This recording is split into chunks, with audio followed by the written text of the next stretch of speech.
What really happened with your host, Mike Rivero. You're listening to the Republic Broadcasting Network, where you'll find out what the Fukushima is going on. And aloha, America. Welcome to our show today. It's Thursday, December 7th, 2017. It's Pearl Harbor Day, and there are all kinds of commemorations going on down in Pearl Harbor outside that window. So if you hear aircraft flying low overhead, it's just part of the festivities, if you will, here. And we've got a lot of stuff to talk about today. The phone lines are open, 800-313-9443. But I'm going to ask that you not call in unless you've got something really important to talk about, because today's talking point list is bulging at the seams, and there were things I wanted to put on there, and I said, we just don't have the room, so we're going to have to carry them on over. But Mike is in our control room, ready to answer the phone when you do call on in. And we're going to start with a brief mention about what's going on in Southern California. The wildfires are just amazing. Now, the good news is today's winds are not quite as strong as the weather forecasters were saying they were going to be, but it's still a big problem. And these fires are now getting right into Los Angeles proper. They're burning through the hills, the area east of the 405 up to Bel Air is now a mandatory evacuation zone. Fires are burning around the J. Paul Getty Museum. So this is really, really serious stuff indeed. And you kind of have to wonder about, you know, why can't they bring in water bombers on this or something like that? Would seem to make a lot of sense. All right, let's get on to the international news here. The global condemnation continues for Donald Trump's announcement that they were going to recognize Israel, as Jerusalem, as Israel's capital, and eventually move the embassy there. And it's a very contentious issue, and you need to understand that every other country that has diplomatic relations with Israel has their embassy in Tel Aviv. So basically, the world is condemning what Trump has done. Of course, Netanyahu says it's great, it's historic, it's wonderful, it's the right thing to do, but he is one of very few voices that are out there. Now, obviously, Trump's move was welcomed by the American far right, the Christian Zionists, but most people are saying, no, it was not a good idea. Okay, the United Nations Security Council is going to meet in emergency session tomorrow. 8 different nations requested this emergency meeting over what Donald Trump has done. And what Donald Trump has done flies directly in the face of numerous United Nations resolutions, going all the way back to the founding of Israel, that said Jerusalem is a shared city. And the United Nations has repeatedly declared in resolutions that Jerusalem is not the capital of Israel. Now, unfortunately, because the United States does have a veto over anything the Security Council does, nothing is likely to come out of it, but it is basically expressing the sentiment of all these other nations that this was not a good idea. Now, the State Department has issued a travel warning for Americans for pretty much the entire planet, saying if you are an American traveling overseas, that you need to just be very, very careful. Now, the State Department didn't specifically mention Israel, but it appears from the timing of the warning that that is their concern, that there is a lot of anger now directed at the United States of America and at Donald Trump, and if they can't reach Donald Trump, they're going to grab the nearest American that they can. So we now all have a bullseye painted on the back of our shirts or jackets, courtesy of the president. Now, the Palestinians have called for days of rage over this U.S. Jerusalem move. And by that, they mean protests, gatherings in the streets. Unfortunately, some violence has already broken out in several places around the world. So basically, Hamas leader Ismail Haniyeh said Trump's decision is a flagrant aggression, and the decision is an uncalculated gamble that we will know no limit to the Palestinian, Arab, and Muslim reaction. Muslims who are now thanks to the globalist open borders agenda now standing within easy reach of targets in Europe and the United States of America. Not a very smart thing to have done. Now, Palestinians have clashed with Israeli soldiers in the West Bank, East Jerusalem, and Gaza, and a lot of Palestinians have been wounded and arrested.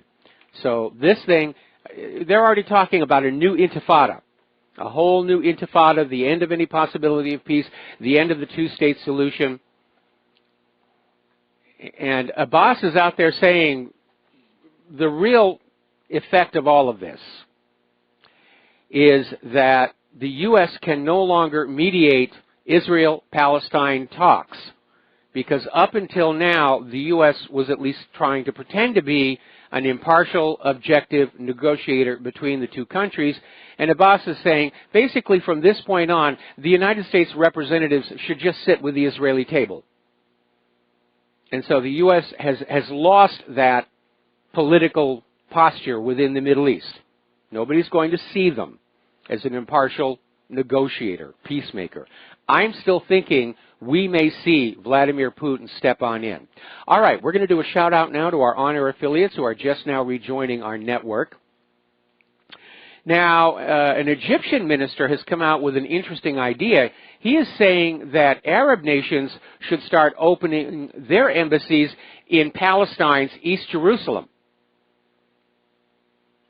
and counter the U.S. effort by saying, well, okay, Palestine's capital is Jerusalem, if Israel's capital is going to be Jerusalem, but again, under the United Nations resolutions, they have to share the city. Of course, we know that's not what Israel wants. They want it all.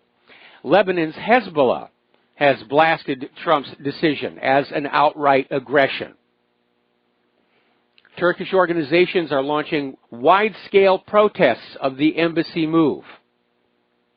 This is not working out well at all. World leaders are slamming Trump over what they're calling a reckless stunt, recognizing Jerusalem as the capital of Israel. And the criticism has been denounced by the UN General Secretary and even our own, what we thought were our close allies.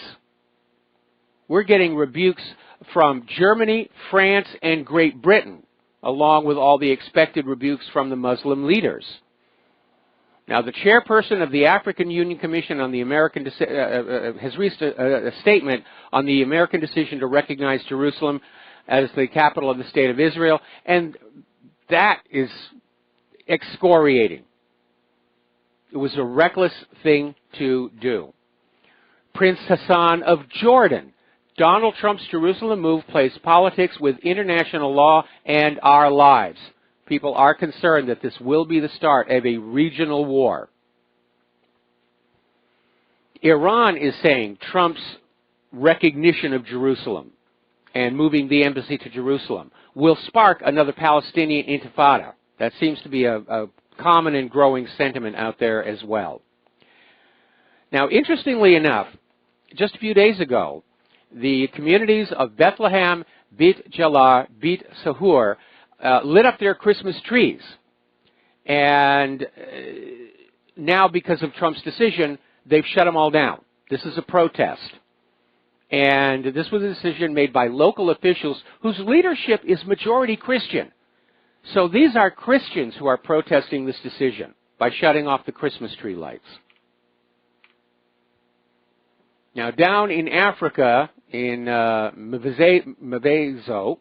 I hope I got that right, Chief Mandla Mandela has lambasted Donald Trump's decision and called it an act of perverse incitement and said Jerusalem will always remain the capital of Palestine. Even the Saudi royals are not on board with Trump on this one. They're saying the decision was irresponsible and that the U.S. has violated the peace process, and yes, they have. So overall, it is definitely not playing well on the world stage. All right, let's take a phone call. Bill in Iowa, aloha. Welcome to the show. What's on your mind? Thank you.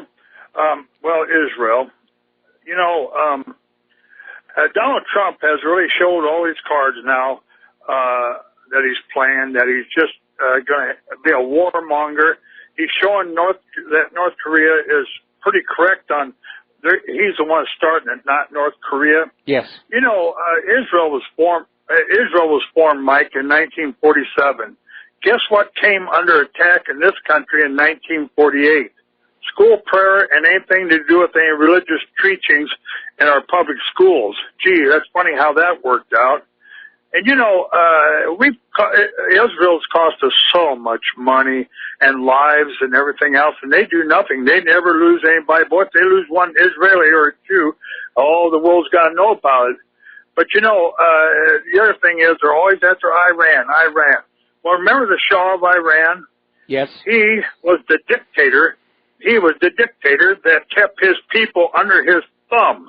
Yes. And they'd had enough of it. And guess who was living like kings and queens in Iran? A large Jewish population. The citizens, natural citizens of Iran, yes, had enough and threw them out, and they've been smarting over it ever since, and that's why they keep going after Iran. And it just gets a little tiring, you know, and this sound, you know, there's a big arsenal here where I live, and I was going underneath the bridge that comes off the arsenal traffic, and I seen 3 flatbed semis carrying ambulances. That's what one of their big contracts is here in this locale. And so I don't know, you know, if this is, you're going to start seeing machinery going down the highway and ambulance and that, and Israel just going to sit back and watch us just go to town with it. Well, so Mike, I'll let you get back to it. Well, go ahead. No, I was going to say, first of all, you need to understand that it was the Central Intelligence Agency that overthrew the legitimate government of Mohammad Mossadegh and installed the Shah of Iran. But there have been Jews living in Iran peacefully going back for quite a long time, and a huge increase in the Iranian Jewish population during World War II. And they've always been treated well there. But the reason Israel wants Iran smashed up is it's a regional political rival.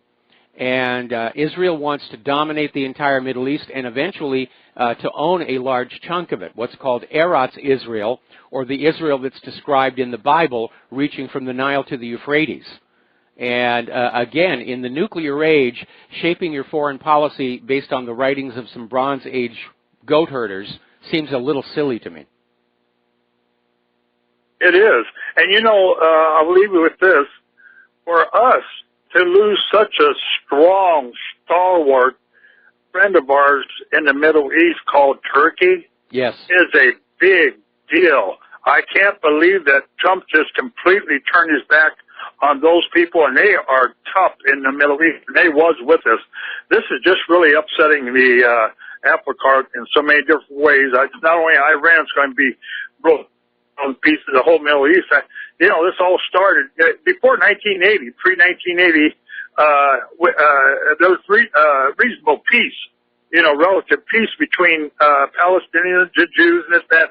And, you know, but boy, we have sure tore up Lebanon and all over there and everything just to keep the rich in this country wealthy and to break it up in 1,000 pieces so Israel can get a greater Israel. It really sickens me to see this happening. And Mike, I thank you for the time. All right, well, thank you very much. We could conceivably see all of the Middle Eastern Arab Muslim nations unite together in the face of this. This is a slap in the face. It's an insult. I mean, even Saudi Arabia is not on board with what Trump did. And so, yeah, this is another sign of America's declining influence around the world, because Trump has just seriously strained, if not broken, our relationship with countries such as Turkey.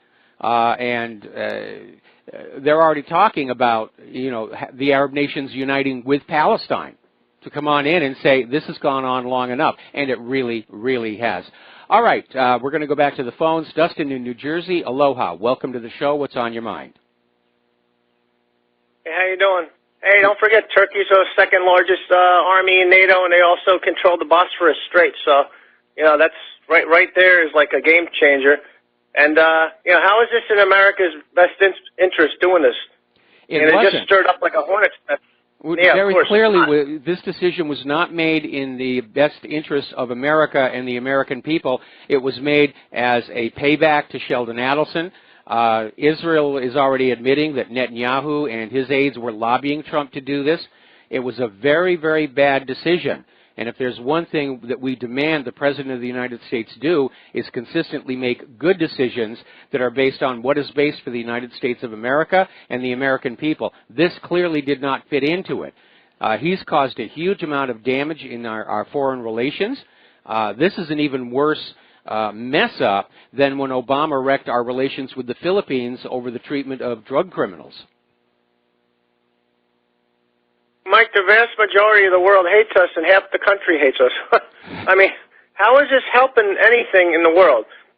You know, the only people who like us is the leaders we put in, the puppets like Poroshenko and stuff. No, nobody else likes us in the world because we become aggressive. I mean, I don't understand this whole, where this is headed. And then you get Nikki Haley saying, like, we might not go to the Olympics. You know, well, the Russians aren't going, most likely. Yeah. So if we're not going, gee, what's that going to do to the South Korean economy? What about all those corporate sponsors? You just wrecked South Korea without North Korea firing a shot. It is insane. It is insane. And you're absolutely right about the impact, because if Russia is banned from going to the Olympics and the U.S. Doesn't go because they're concerned of a North Korean attack, it makes the games rather pointless to watch. And yeah, that everybody who's invested in it, whether it's the stadiums, the marketing deals, advertising budget, they're all going to lose big time. And we have seen nations in the past that have spent so much to host the Olympic Games. If it doesn't work out, they do suffer major economic harm. And you're right, Trump and Nikki Haley may have just done more damage to South Korea than Kim Jong-un ever could, short of a nuclear weapon. Hey, Mike, did anybody ever throw shoes at Obama? Because I know they threw them at Bush, and they're throwing them at Trump's picture now. And, you know, that's the biggest insult in the Middle East, throwing shoes at somebody. So I don't know if Obama got shoes thrown at him. Not that I'm aware of right now. Certainly in this country, with shoes costing as much as they do, I think it would be silly to throw your shoes anywhere, unless they're totally worn out and you throw them in the trash. And one more thing, Mike, the Shanghai gold contracts are going to be starting soon, probably within this next couple of weeks or in January. So yes. Look forward to that too. Thanks, yeah, Mike. That might break the lock that the riggers have on the price of gold, because it should be a lot higher than it is. Everybody is saying that, and we understand that the reason gold is being kept down is to keep people in the savings accounts and the stock market, where the money junkies can play with your money. If you're buying gold, or for that matter silver, and you have it under your own control somewhere in your home, then the bankers can't get at it, and they hate that. They don't like the idea of you being in control of your own wealth. They think it's wrong. They think they should be in control of your wealth. They know what's best for you. You're such helpless little children and everything. Okay, Dustin, thank you for the phone call. We're going to let you go and get on back to the news. Now, earlier today, Christopher Wray finally had his turn in the hot seat before congressional investigators. And interestingly enough, came out with this claim that he cannot turn over any materials related to that dodgy Russian dossier that was used to obtain the FISA warrant because it's all classified. That's the new excuse. Congress can't see it. It's classified. Well, what about the members of Congress who've got security clearances? So this is a classic stonewall that's going on, because it's coming out more and more that that dossier, which is complete fiction, was the sole reason the FISA court agreed to issue those surveillance warrants. And it gets dirtier and dirtier all the time. Article coming out of Investment Watch blog, actually this is from Natural News. The Flynn investigation is proving for once and for all that the FBI has been transformed into a Soviet-style secret police force. And, of course, we knew that all the way back in the 1960s. We've got to take a break for commercials. We'll be back with a phone call after these few words. Aloha, America. Welcome back to the show. Get out your paper and pencil, kiddies, because I'm about to share an address with you. If you would like to support Republic Broadcasting, and we really, really need it. We're running right on the edge. And the cost of kibble for our support staff is going up in price. So anyway, the address is Republic Broadcasting Network, 2251 Double Creek Drive, number 302, Round Rock, Texas, 78664. The phone number, if you want to donate that way, is 800-724-2719, extension 03. And folks, we wouldn't be asking if we didn't really need it. Nobody at RBN, nobody at whatreallyhappened.com, we're not getting rich doing this. We're not living the life of Riley. For those of you my age, you'll get that reference. So we understand that you're all just getting by because of the way the economy is being managed by the money junkies. But we do need you to stand with us at this time here. All right, let's go back to the phones here. Leslie in Idaho, aloha. Welcome to the show. What's on your mind? Hi. My biggest beef with Israel harassing Iran and their mantra about wanting their biblical land back is the fact that the Euphrates is in Iraq. Yes. That's all. Just wanted everybody to know that they're just totally liars, because if that's their thinking, they've already got Iraq. Well, it's not just the Nile to the Euphrates. It's pushing out, further as far to the east as they can. And the real irony about all of this is that since the days when the Bible was written, both the Nile and the Euphrates have changed the course of their rivers. They're in completely different locations now.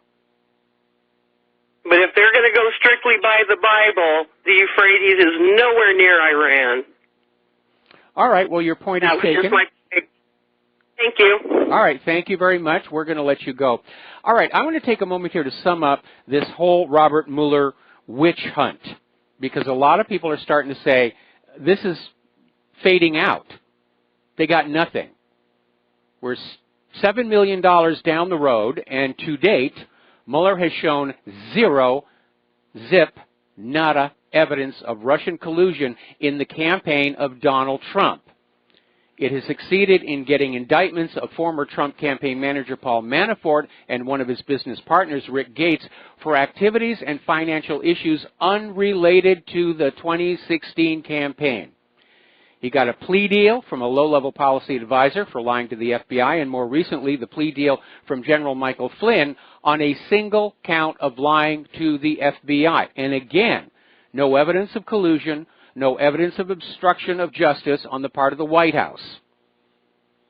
And after all that time and all that money, it turns out every one of Mueller's indictments have been based on process crimes, crimes that could have been pursued by the Department of Justice itself with no need for a special counsel. And you need to remember that for whatever reason Flynn lied to the FBI, may have even just been a slip of the memory, his contact with the Russian ambassador during the transition was perfectly normal and legitimate, and everything they talked about was just business. It was all about Russia not overreacting to Obama administration provocations, to get Trump a chance to get in there and calm things down, and of course soliciting Russia's assistance in blocking a United Nations resolution against Israel for their crimes against Palestine, which Russia did not go along with. But that was it. That's all they talked about. And so we've had almost a year into this ongoing witch hunt. They have found nothing. And you remember the liberal media? Oh, there were smoking guns, there were documents, there were data. We were going to prove the Trump campaign was working with Russian agents to steal the election from poor old Hillary Clinton. And we were promised prosecutions that would go right to the desk of the President of the United States of America and prove he was a puppet of Russian leader Vladimir Putin. None of it ever happened. None of it ever happened. Now, over at the Justice Department, a top official has been demoted over suspicious contact with Fusion GPS. That's that discredited opposition research company that ginned up the Russian dossier. And the individual is going back to Director of Organized Crime and Drug Enforcement Unit. But it's all starting to show this little network that seems to center on Peter Strzok, who played a key role in that dossier and its handling. And apparently, he played a key role in agreeing for the FBI to pay Christopher Steele $50,000 to try and find evidence to support the dossier's explosives claims, which he was never able to do. And even though the FBI was uncomfortable with the validity of what Steele had claimed, they still moved forward and used that document to obtain a FISA warrant. There is the big stink right there. We'll be back after these words from our sponsors. Aloha, America. Welcome back to the show here. And apparently during this morning's session with Ray testifying before congressional investigators, Representative Jim Jordan kind of pushed him on this issue of the anti-Trump dossier. And, of course, as we reported earlier in the show, Ray came on back and said, well, we can't tell you about how the dossier was used to obtain the FISA warrant because it's classified, without saying who classified it and why Congress can't look at it.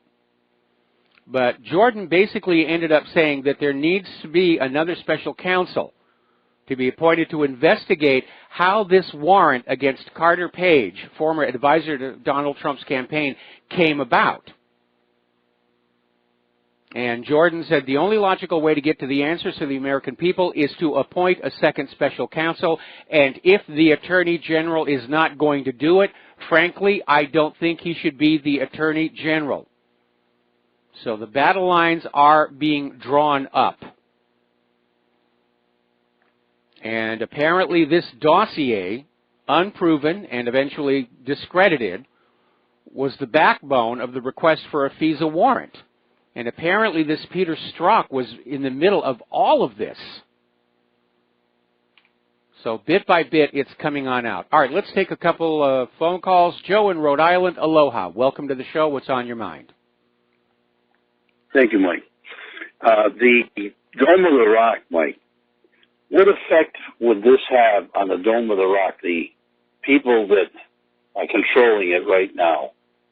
If you could even venture a guess as to who's controlling it, is it the Mohammedans or is it the Jewish Israelis? It is the Muslims. There's a special Muslim council that has jurisdiction over the Temple Mount, and they have done an amazingly wonderful job, all things considered, of guaranteeing equal access to the holy site for all the involved religions.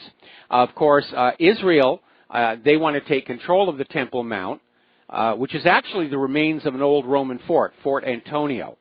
And if they do seize control of it, they've made no secret of the fact that they would tear down the Al-Aqsa Mosque, which is the third most holy site in Islam, and the Dome of the Rock, and just pave the way for the third, actually the fourth, temple of Israel. And the real irony there, just how silly all of this stuff is getting, is the actual location of the first temple is not on that mountain. It's over on Mount Moriah, which is very nearby to the southeast. And even Israeli archaeologists are saying, yeah, that's probably where it actually stood. What they're calling the remains of Herod's temple today is actually that old Roman fort. But yeah, and if Israel were to go on in there and bomb the Al-Aqsa Mosque and the Dome of the Rock, yeah, that would really get a major jihad going all across that part of the world. It may even be happening anyway. Turkey is already saying they're going to be getting together with all the other nations in the region in the next 8 to 10 days to decide what they're all going to do about Jerusalem. Okay, it's going to be an interesting next couple of months, Mike. Interesting. I have other words I would apply to it. We're seeing events that the entire world is in an upheaval over that little geographical location, that little piece of real estate. It is. It's rather amazing. And again, I keep thinking back to Ridley Scott's movie, The Kingdom of Heaven. at the very end, when Balian is negotiating the surrender of the city with Salahuddin, and Balian says, if you try and take this city by force, we'll destroy it. We'll burn it to the ground. Everything that drives men mad, we'll destroy. And Salahuddin says, I wonder if that might not be a good thing. Or I'm paraphrasing loosely. But it was some of the best writing that was in that film. And I know people look at that movie and they think, oh, it's swords and battle and all the rest of it. But behind it is just an examination of exactly what you're saying. This little tiny piece of dirt has been promoted to such importance because of religious fever of all these different religions that people are willing to just be driven to war and mass bloodshed over this. And that piece of property has changed hands so many times throughout history. And the mantra and the beat goes on with the motto of the global system, peace, peace, or I'll kill you. Yes. All right, well, all right, Joe, we're going to let you go. Switch over to Fran in Washington State. Aloha, Fran. Welcome to the show. What's on your mind? Aloha, Michael. Aloha. Yeah, with all of... Aloha, yeah. First, the reason I wanted to call you is recently I decided it was probably time for me to reread 1984. Yes. Which I did. Yes. Or I have. And it's amazing how he thought of all of this in 1949. And so I just got done reading 1984, and so daily I check in with MSN on the computer for news or funny papers or track the market, which I'm not in, but I like to watch the antics. And oh my God, on MSN the other day, it said something it was a poll. They have little polls in the middle of their page.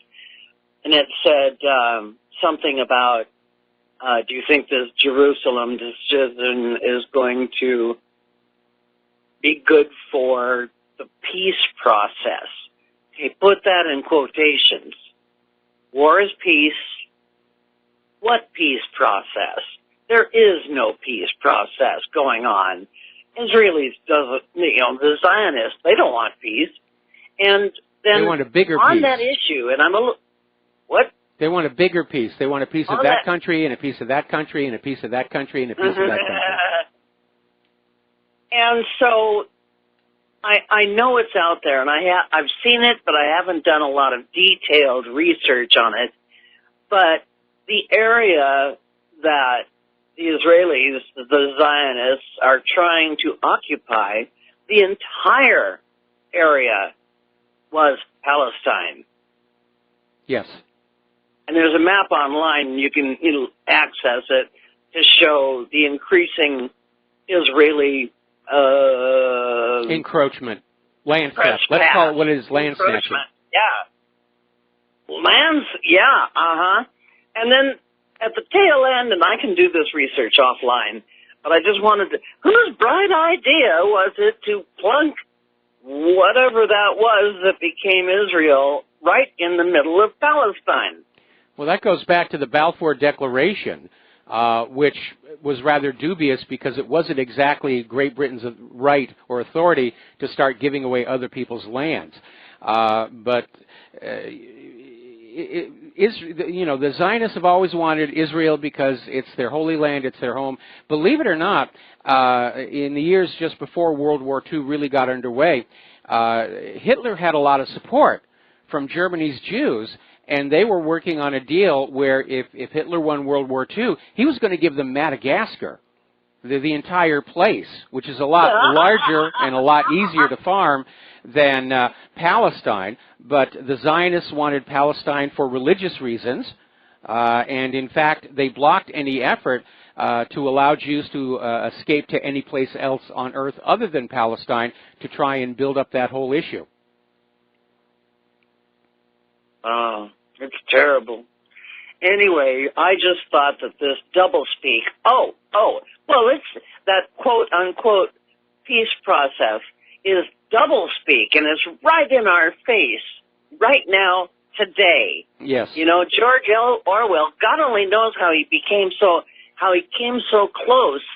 We're not quite there to a dystopian, but we're sure headed in that direction. Oh, we're definitely getting there, and Orwell, basically what he did was he studied very closely the behavior of the governments in World War II and simply extrapolated forward. And he wrote the book as a warning, not as a how-to manual. And the delicious irony right now is that if you visit George Orwell's home, it's an historically preserved monument, and right outside his home, right next to the plate that says Home of George Orwell, there's now a pole with security cameras all over it. Ah! Okay? Okay, then. Have a great day, Michael. All right, Thanks same for all to you. you do. Thank you for the phone call. We're going to let you go and switch over to Kevin in West Virginia. Kevin, thank you for waiting so patiently. What's on your mind? Hey, Mr. Mike. I was wondering if you had heard the Secret Service investigating Phil Mudd, Clapper, Brennan, and Comey for their recent, and when I mean recent, a few months ago, about how they've been coming on TV and talking about how they're going to take Trump out extrajudiciarily. I was wondering if you had any more information about that. No, I really haven't been paying attention to that, and it is actually a crime just to threaten the life of the president, and so these people ought to be investigated. And, for those of us who still hold out hope of a restoration of the republic, it is important that we continue to play within the rules. And Donald Trump is the elected president of the United States of America. He's unfortunately dealing with a government machine that is wholly opposed to him. They wanted Empress Hillary, but he is the president, and you do not threaten his life. You do not actually try and take his life. I know some people think that's a good idea, but the Secret Service hopefully will be able to intervene unless they're interfered with, as was the case back when John F. Kennedy was killed. Right. I mean, I had recently heard that the Secret Service out of D.C. was investigating the people that I had mentioned, which needs to happen. Yes. But, these people were obviously, coming out and saying this on the TV, the whole thing with Caffrey Gifford and the severed head and the Julian Caesar play, with, having somebody dressing up as Trump. I was just wondering, like I said, is this recent? Or is, anything else, or is this being done hush-hush, just so, they can catch whoever it is or do it without having it blowing up in their face? Well, I imagine probably, first of all, the Secret Service doesn't broadcast what they do. Second, I don't think the corporate media, which was basically allowing these people to get on the airwaves and talk about the assassination of the president with impunity, they're not going to want to cover the story. But again, anybody who threatens the life of the president, you're going to get investigated. And what Kathy Gifford did, at the very, very least, even if they weren't being serious about attempting a real assassination, it still comes down to incitement. And it's not how you have a mature adult discussion in a republic. You have two opposing parties, each presents the arguments for their case and allows the audience to decide. And ever since Trump won the election, we've had this liberal attitude of we're just going to scream at you and pound on you and terrorize you until you see the world our way. It's almost like we've gone back to the days of Chuck Colson, who was that notorious Nixon White House aide, was known for having this slogan in a frame on his wall: when you've got them by the balls, their hearts and minds will follow. And that almost seems to be a modus operandi that has returned to American political discourse. Yep, totally agree. And Chuck Scarborough ought to kind of be careful, because I had hear they're opening up that investigation with the dead intern back in 2001. So I don't know if he's shaking in his boots whenever he's on screen with Miko, but he ought to be. Well, you know, it's interesting you'd mention that because one of Conyers' accusers made an interesting comment that when Conyers was hitting on her, that he mentioned he had inside information on what happened to Chandra Levy, which the victim took to imply a threat, at which point she ran. So the ghost of Chandra Levy is now rising up in the middle of all of this mess. But again, I'm looking at the people who are being accused among the Democratic ranks. And at first I thought this was just blowback for what they tried to do to Judge Roy Moore. Now I'm not so sure, because the people who are being targeted for removal from Congress with all of these sexual assault allegations are name players who would potentially be candidates in the 2020 primary race. So somebody somewhere is trying to clear the field. And that's why I'm going to make a prediction here that Hillary Clinton is seriously going to try and run again in 2020. Absolutely, and I think you're spot on target. Absolutely. I mean, and I hope that, like you keep bringing up Vince Foster, I hope the ghost of Vince Foster comes back and bites her hard. I mean, with the whole uranium wine and dossier gate or PP gate, whatever it's called, and, you know, the primary gate, I mean, stealing it from Bernie. This has got to come to a head sooner or later. And I heard you mention earlier with the Attorney General Sessions, he needs to be fired if he's not going to do his job. I agree with you 100%. They need to get somebody in there that's actually going to prosecute. I mean, let's get Larry Klayman in there. Larry Klayman for Attorney General, or Tom Fitton, or Alan Favich. They'll do the job. Absolutely. Well, that's all the time I wanted to bring up and what I wanted to talk about with you today. I hope you have a great and wonderful day and a great rest of the show. And, you know, hopefully this nightmare, like I keep saying, ends sooner or later. Very much, and we're going to try and fit Tony in Puerto Rico into the gap before the next commercial break. Tony, what's on your mind? Hello, Mike. Yesterday we mentioned about Jerusalem, and I have a question. The first international banking system was created by the Knights Templar, am I correct? They created much of the modern practices of banking, yes. Okay, that's it. Thank you, Mike. All right, well, thanks an awful lot. We're going to let you go. Now, getting on back to the news here, Senator Franken had his little speech saying he's resigning, but he hedged his bets and said that he'll actually leave the Senate a few weeks down the road. So maybe he's hoping for a last-minute Hail Mary save from disgrace. All right, we're going to take another break for commercials, and we'll be right back. Aloha, America. Welcome back to our show. We're going to take 3 more phone calls, and then we're going to close the phone lines because I really do have a tremendous amount of information to share with you. So let's go to Nathan in Los Angeles. Aloha. Welcome to the show. What's on your mind? Aloha, Mike. Huge fan of the show. I've been listening to you for a long time, so I love the program. I call every now and then.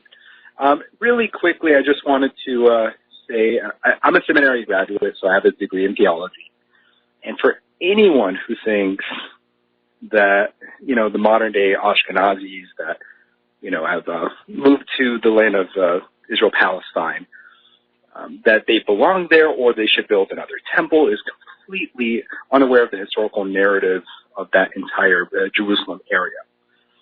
You can't build the temple there because, like you stated, the temple that's not the original site. The original site was further away from what its current location is alleged to be.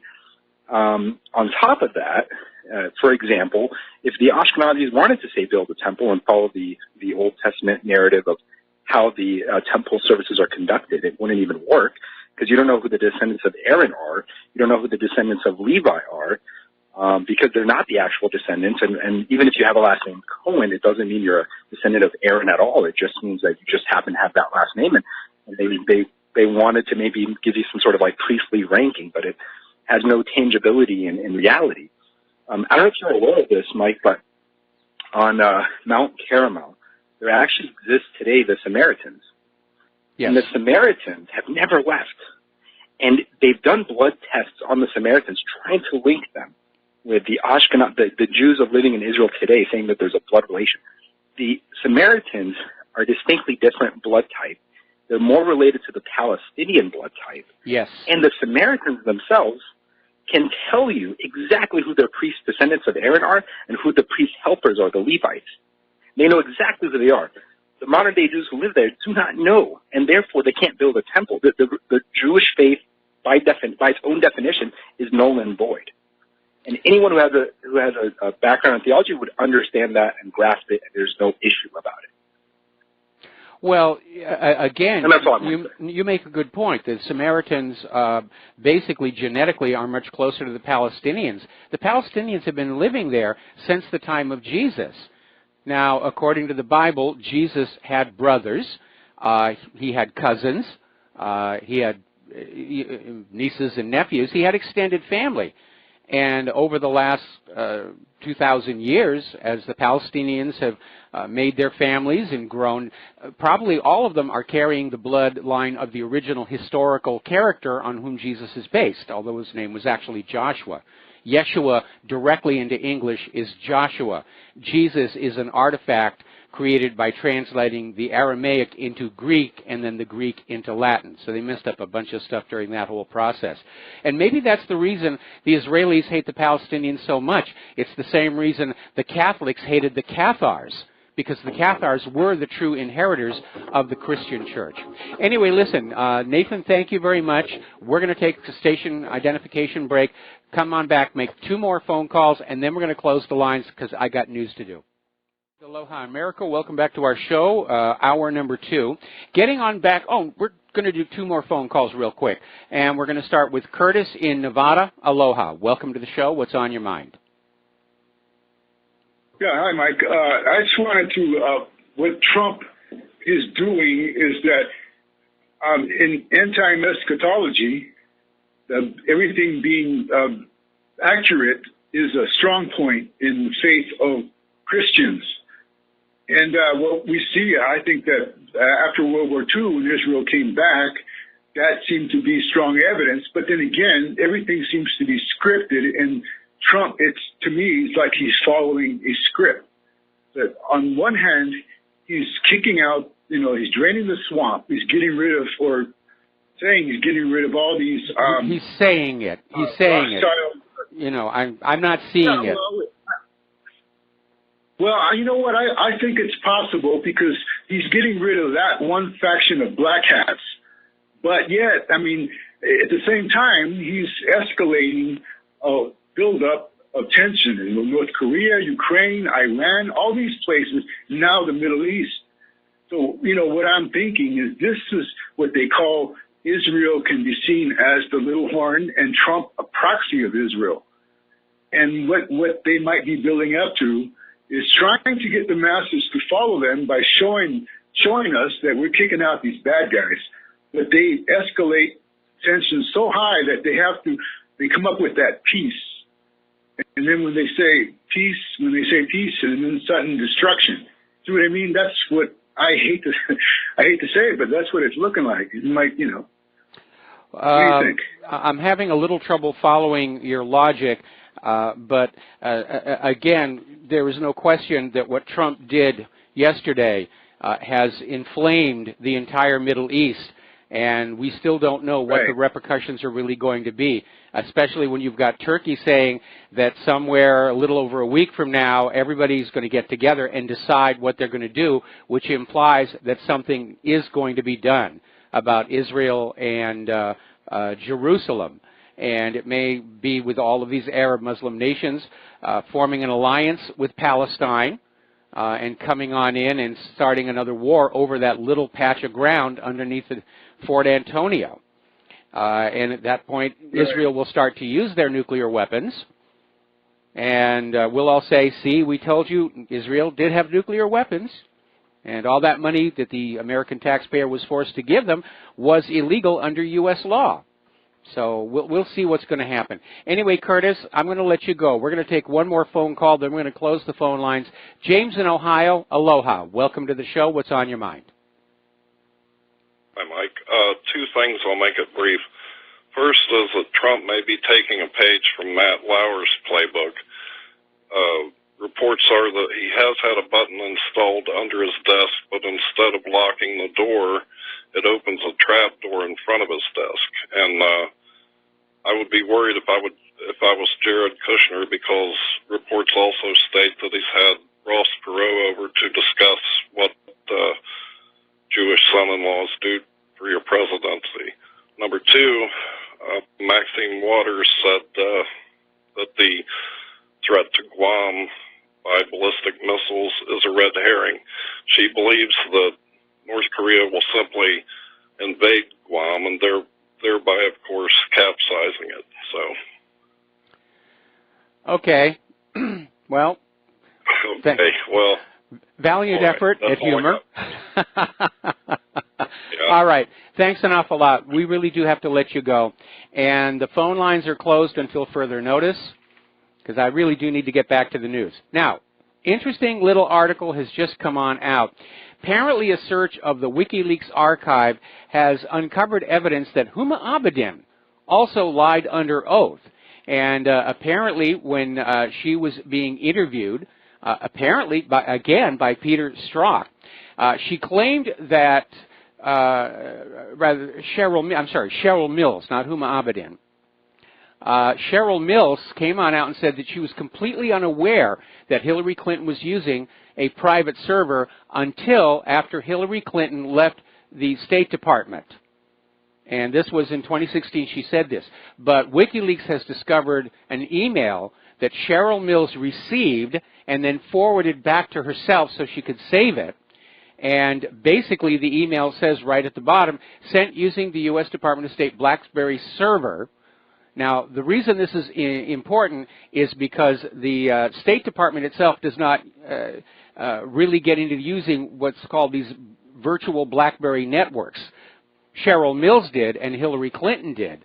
But the U.S. Department of State doesn't really have a BlackBerry server itself. It was set up. And again, there are indications Imran Awan and his associates may have been involved in this as well. Now, again, behind the whole Hillary Clinton email server scandal, I have been asking a very significant question.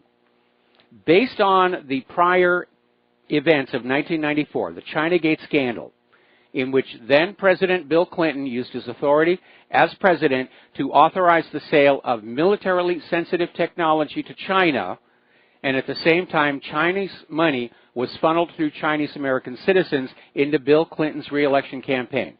It is reasonable to ask the question, was Hillary Clinton selling U.S. secrets to foreign parties using her weak email server to deliver the information and her charitable foundation to collect and launder the money?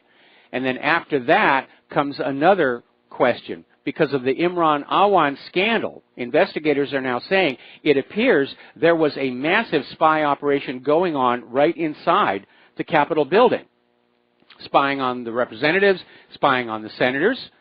What is not being dealt with right now is who basically set that up, who the Amrans were working for. Was it an extension of Hillary Clinton's spy operation? And that's why this is getting really, really touchy. We're going to do a shout-out now to our honor affiliates who are just now rejoining the network. Now, here's an interesting story, and this came out of Pop News Magazine, and it has to deal with the fact, and we all know that this happened. Remember when James Comey was handing out all of these immunity deals to all of Hillary Clinton's associates in exchange for turning over their electronic devices. And then Hillary and her people got a couple of very strange concessions from the FBI.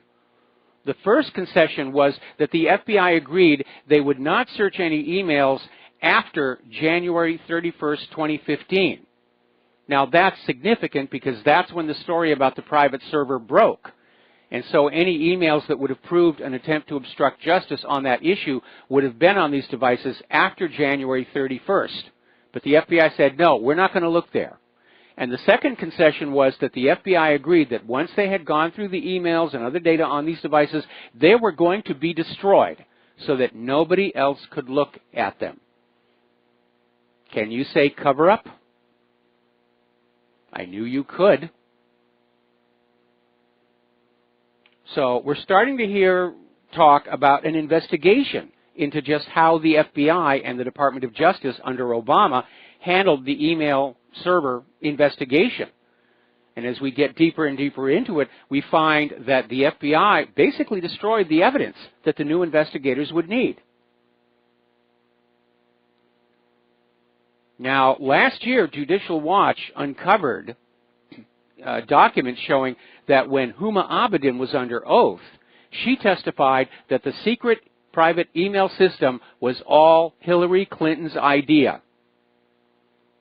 Remember when Hillary was trying to play dumb about computers? Oh, I don't know about computers. What do you mean wipe the drive? You mean with a dust cloth or something?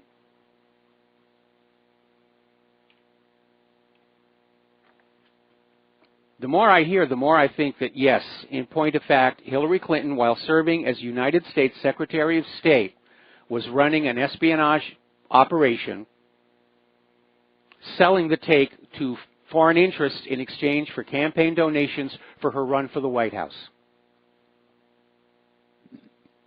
Now, here's another interesting little story, and this goes back to Harvey Weinstein, because when the Clintons were out there campaigning back in 2008, and Weinstein was out there throwing fundraisers and donating a lot of money and these flashy parties and everything, basically Bill and Hillary Clinton's team were warned repeatedly about Harvey Weinstein from Lena Dunham and Tina Brown, and basically said, you've got to know, Harvey's a rapist.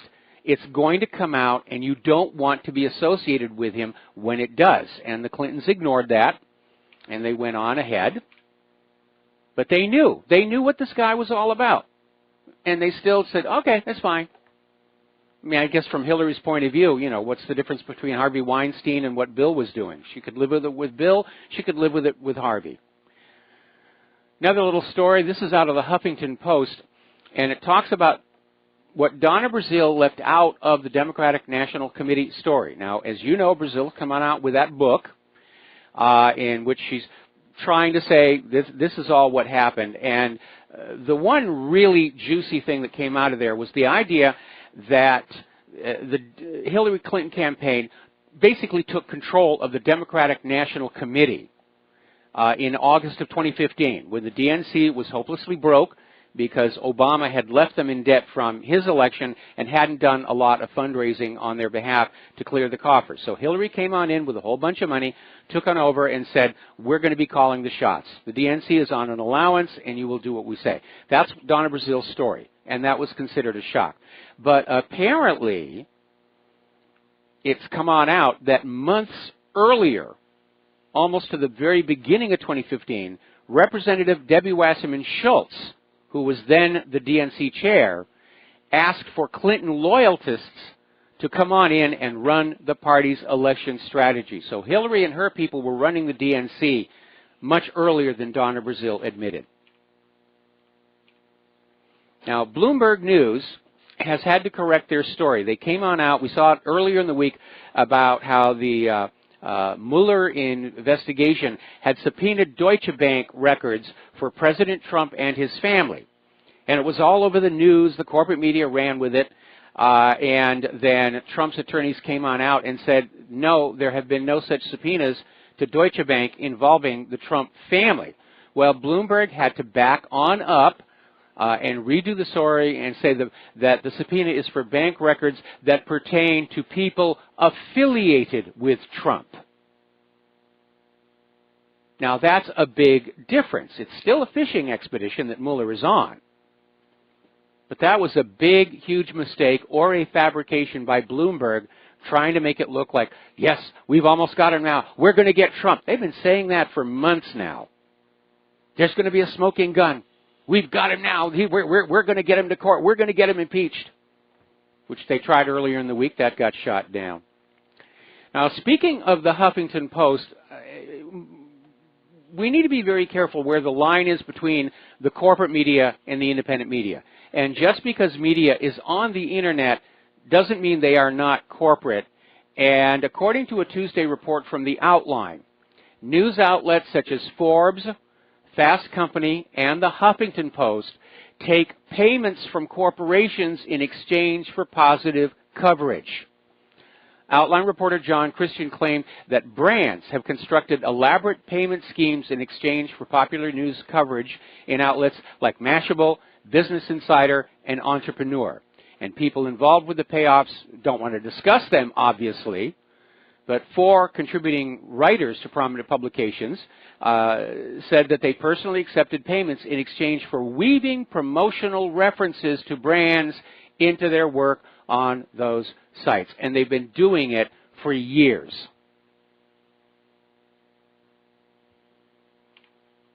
So, another story, this one out of True Pundit, as long as we're talking about sexual harassment and Al Franken stepping down and Weinstein and all the rest of it. Apparently, when Robert Mueller and then James Comey were heads of the FBI, they were dealing with a surging and troubling amount of sexual misconduct complaints filed by violated female FBI agents. And basically, both Mueller and Comey just covered it all up. So there is a culture of corruption in the FBI. Or probably to be more accurate, the FBI is a culture of corruption. Certainly the way they were behaving to protect Hillary Clinton indicates that. Now, getting on over into the war zones here, Syrian forces are continuing to just clean out the last nooks and crannies of all the ISIS and Al-Qaeda fighters. There's an interesting article that came out of Zero Hedge, where Donald Trump has reportedly ordered Saudi Arabia to immediately end their Yemen blockade. And this is a hard one to figure on out. Now, prior to the assassination of Yemen's former president, the word was out in the media that Saudi Arabia was tired. They were ready to quit. And they've since gone back in with heavy air bombardment. But now with Saudi Arabia angry at Donald Trump over this Jerusalem issue, they may be thinking about just pulling on out. And so Donald Trump may be issuing this statement to make it look like it was his idea that Saudi Arabia is going to quit and go home. That's my read on this. Remember, the goal here for the U.S. government is not necessarily to win a war, but not to have to admit they've lost one. That's why they're still keeping forces in Syria. That's why they're pouring more forces into Afghanistan. They may not be able to win these things. They just don't want to have to admit they've lost, because that will take the wind out of the sails of the ship of state, which these days happens to be a warship. Now, over in Israel, their cell phones have a special application that warns of rocket attacks. And the Siren app went on off and said rockets were being fired into Israel near the Gaza Strip.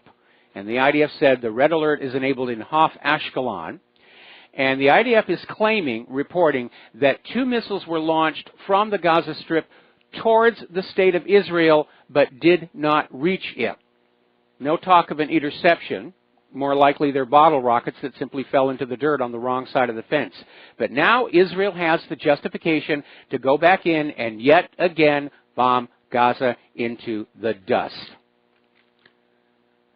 Now, Israel also has launched their own surprise military drill. They did it just ahead of Trump's Jerusalem speech and after their most recent strikes in Syria.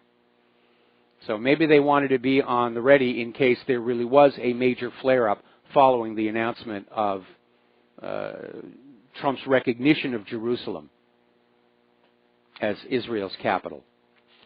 Now, getting on over into Korea, and this one actually made the corporate media. North Korea is saying right now that it's no longer a matter of if, but of when. And North Korea is saying that U.S. constant warmongering makes a potential nuclear war inevitable. North Korea views the endless military drills on its borders and the repeated bellicose remarks by top officials as a means to provoke a nuclear war in the region. And it certainly sounds to me like they're right, because if you look over the last 16 years of war, we know who the aggressor is. The corporate media is always there to say, oh, well, this leader deserved it. He was a bad guy. He had nuclear weapons. He had sarin gas. We have a duty to go on in and protect those poor people, which we never actually do. We go on in and we bomb those poor people, and then we call it collateral damage. And now, of course, we have this intensifying situation in the Middle East, thanks to President Trump. So it does look like it is only a matter of time before we're well and truly into World War III. All we're missing is the big news-making event, the sinking of the Lusitania, the attack on Pearl Harbor, where everybody will wake up and say, oh, I guess all these little wars all over the planet, it's now one big giant world war. And obviously, we should be very concerned over Christmas because there's been a lot of propaganda from known propaganda outlets about how the Muslims are going to attack the Vatican. They're going to go after the Pope. So these are very dark times. And I have to tell you, there are days when doing this job really becomes very, very difficult. And unfortunately, this is one of them. Anyway, we're going to take a break for commercials. We'll be right back. Aloha, America. Welcome back to our show here. And apparently our control room is getting a lot of people calling in and saying, when will the phone lines be open again? So we're probably going to open them at the top of the hour, and I think by then I'll have gotten most of the important stories out to you. And the next story we're going to talk about here comes out of Russia Today, and it's talking about this new technology of being able to edit genes. And it goes by the name Gene Drive. And basically, it's a gene editing technology that can alter global ecosystems by altering the life forms within them. And a lot of people have been wondering, what was this all about?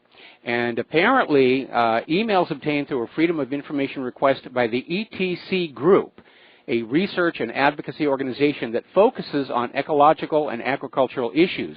Apparently, the Pentagon is the top funder of this technology. So they're looking at gene editing as being weaponized. And this is going to make the Russians even more concerned about the fact that the U.S. military has been caught taking DNA samples from people all across Russia, trying to identify and codify their genotypes. So there looks like there is some project for a gene editing weapon. And all I can say is I hope they do a better job with that than they did with the F-35, because you have a system that edits genes and it makes a mistake, you have no idea what you're going to wind up with. You could have monsters, you could have Nietzsche's Superman, you could have an extinction level event. All right, let's talk about the economy a little bit. And from womensystems.com, an article about how U.S. corporations are earning record high profits, probably not from within this country, but they're paying record low taxes, and that's about to get worse under the new GOP tax plan. But apparently U.S. businesses have amassed overseas an estimated $2.4 trillion because they're not paying their fair share of taxes. And again, the idea is, the argument always comes down, tax the rich, tax the poor. Well, you know, the rich are more productive, they shouldn't have to pay the same percentage in taxes, versus the idea, well, the rich are rich, they should be helping to carry the cost of the nation. Now, my view is a very simple one, and I've stated this before. For an economy to function, for it to perpetuate, to operate smoothly and continuously, there must be currency, money, flowing at all levels of society and into all necessary sectors of investment. There must be some way that the accumulated wealth at the very top gets recycled back down to the bottom and made available to workers who will trade their skills and labor for that money and then pump it back into the economy and keep it going. Now, unfortunately, under our current fascistic system, which is rigged to simply trap all the money in the top 1/10 of 1%, that recycling mechanism is gone. And that's why the American people are rapidly being impoverished, and that entire economic pyramid is beginning to collapse. And for some strange reason, the wizards of Wall Street in Washington, D.C. fail to grasp a very simple concept. Before you can get money from the people, You have to create a situation in which those people can earn that money to begin with before they give it to you. It's a very simple concept. But maybe the ultra-rich are blinded by their own wealth. They're looking around and saying, well, things are good for me. They must be good for everybody else. It's not true. It's like Buddha when he was raised in the royal palace. He had to leave the palace and go on out and see what life was really like before he understood what was going wrong. That Buddha on the road moment. Now, poor Jeff Bezos, he's no longer a centibillionaire. And apparently, for 2 days, Jeff Bezos was worth $100 billion. It hit on Cyber Monday. Amazon shares soared. And then on Wednesday, when the stock came back down, his net worth fell back to $98 billion. My heart bleeds for his loss. Let's all feel bad for Jeff Bezos and his suffering. I'm sure that he's crying and rolling around on the floor even now. Interesting little story. Up in Vancouver, there was this employer who stole nearly $3 million in wages from 157 employees. His punishment was a fine of $500 by British Columbia's employment watchdog. By golly, that's going to teach him. That'll set an example and a deterrent not to cheat your own employees. $500, boy, that's painful. Now, Illinois just issued a series of bonds which have been rated AAA. That has got a lot of people scratching their head, because Illinois is nearly insolvent. But apparently they worked out some kind of corporate financing structure through Goldman Sachs that makes Illinois look really good. And before you all buy on into it, remember it was the similar deal that Goldman Sachs did with Greece under Papandreou that made Greece look a lot better than it really was. And then they got into some serious trouble. We'll be back after these few words. And aloha America, welcome back to the show. We're talking about the economy. Now, last Saturday in the wee hours of the morning, the Senate finally passed the GOP tax bill, and it was notorious for being filled with all kinds of handwritten notes, some of which were denounced as being illegible, but what the heck, we're in a race, we've got to get this done, and they voted it through anyway. And it turns out that somebody goofed, and there is a mistake in that tax bill that is basically somewhere around the order of $300 billion in effect. And what it has to do is with what's called the corporate alternative minimum tax. Now, this is going to be a little tricky to follow, so I'll try and make it as clear as possible. The alternative minimum tax is a tax that kicks in order to prevent corporations from using deductions or other things to drive their tax bill all the way down to zero. And at one point, it was going to be repealed completely, and then at the last second, they put it back in. So far, so good. The problem is it was put back in at a 20% rate, which now matches the corporate tax rate. And that means that corporations are not going to be able to take advantage of a lot of the incentives that were put in there for things like bringing money back to the shores of the United States from other countries, enhanced spending into research and development. All those incentives are now effectively null and void, because if they go ahead and do them and their tax bill goes below the alternative minimum tax, it's just going to get shoved right back up to that 20%. Whoopsie! Is our face red? In the blueprint for the New America, I think I'm going to add a little instruction that no bill is going to be longer than 10 pages. Because when you get into these bills that are hundreds of pages long, you know there are going to be problems. Look at Obamacare. It's amazing. Now, online GameSmart Steam has stopped accepting Bitcoin payments. And apparently the service is concerned with Bitcoin's volatility, and they say it just makes it too hard to use. And they're saying historically the value of Bitcoin has been volatile, but the degree of volatility has become extreme, losing as much as 25% in value over a period of days. And that's a problem because when you're checking out on Steam, a customer will transfer X amount of Bitcoin for the cost of the game plus Y amount of Bitcoin to cover the transaction fee charged by the Bitcoin network. Now, the value of Bitcoin is only guaranteed for a certain period of time. So if the transaction doesn't complete within that window of time, then the amount of Bitcoin needed to cover the transaction can change. Now, if Bitcoin were holding steady, you might figure that it's going to go above as much as it's going to go below. And certainly at the moment, it's heading up. But again, it does look to me like it's being manipulated. And I'm getting a smell of tulips. And I know in responding to some of our callers, we did set up a Bitcoin link on my website.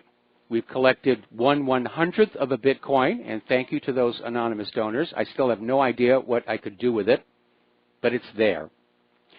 There's another problem, though, because apparently NiceHash was a company that is the largest crypto mining exchange, and it is admitting it was hacked and $62 million in Bitcoin stolen and transferred away. $62 million.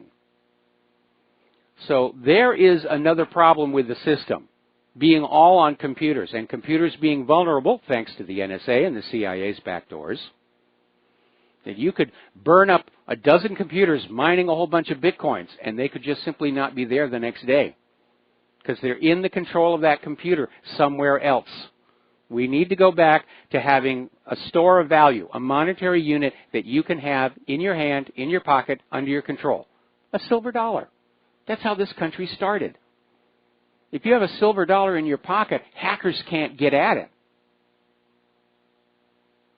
And by the way, another reminder for those of you who are going out during this Christmas shopping season, you need to be very careful about your credit cards that have those RFID chips in them, because apparently hackers have reduced the size of their little sniffers, where they'll be walking past people in the mall just snarfing off credit card and banking details.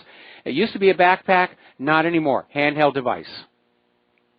So either get one of those wallets that is an RFI shield, or wrap them in tin foil. And as a common sense thing, you shouldn't have any more credit cards with you than you're actually going to use. Leave the rest at home in a drawer.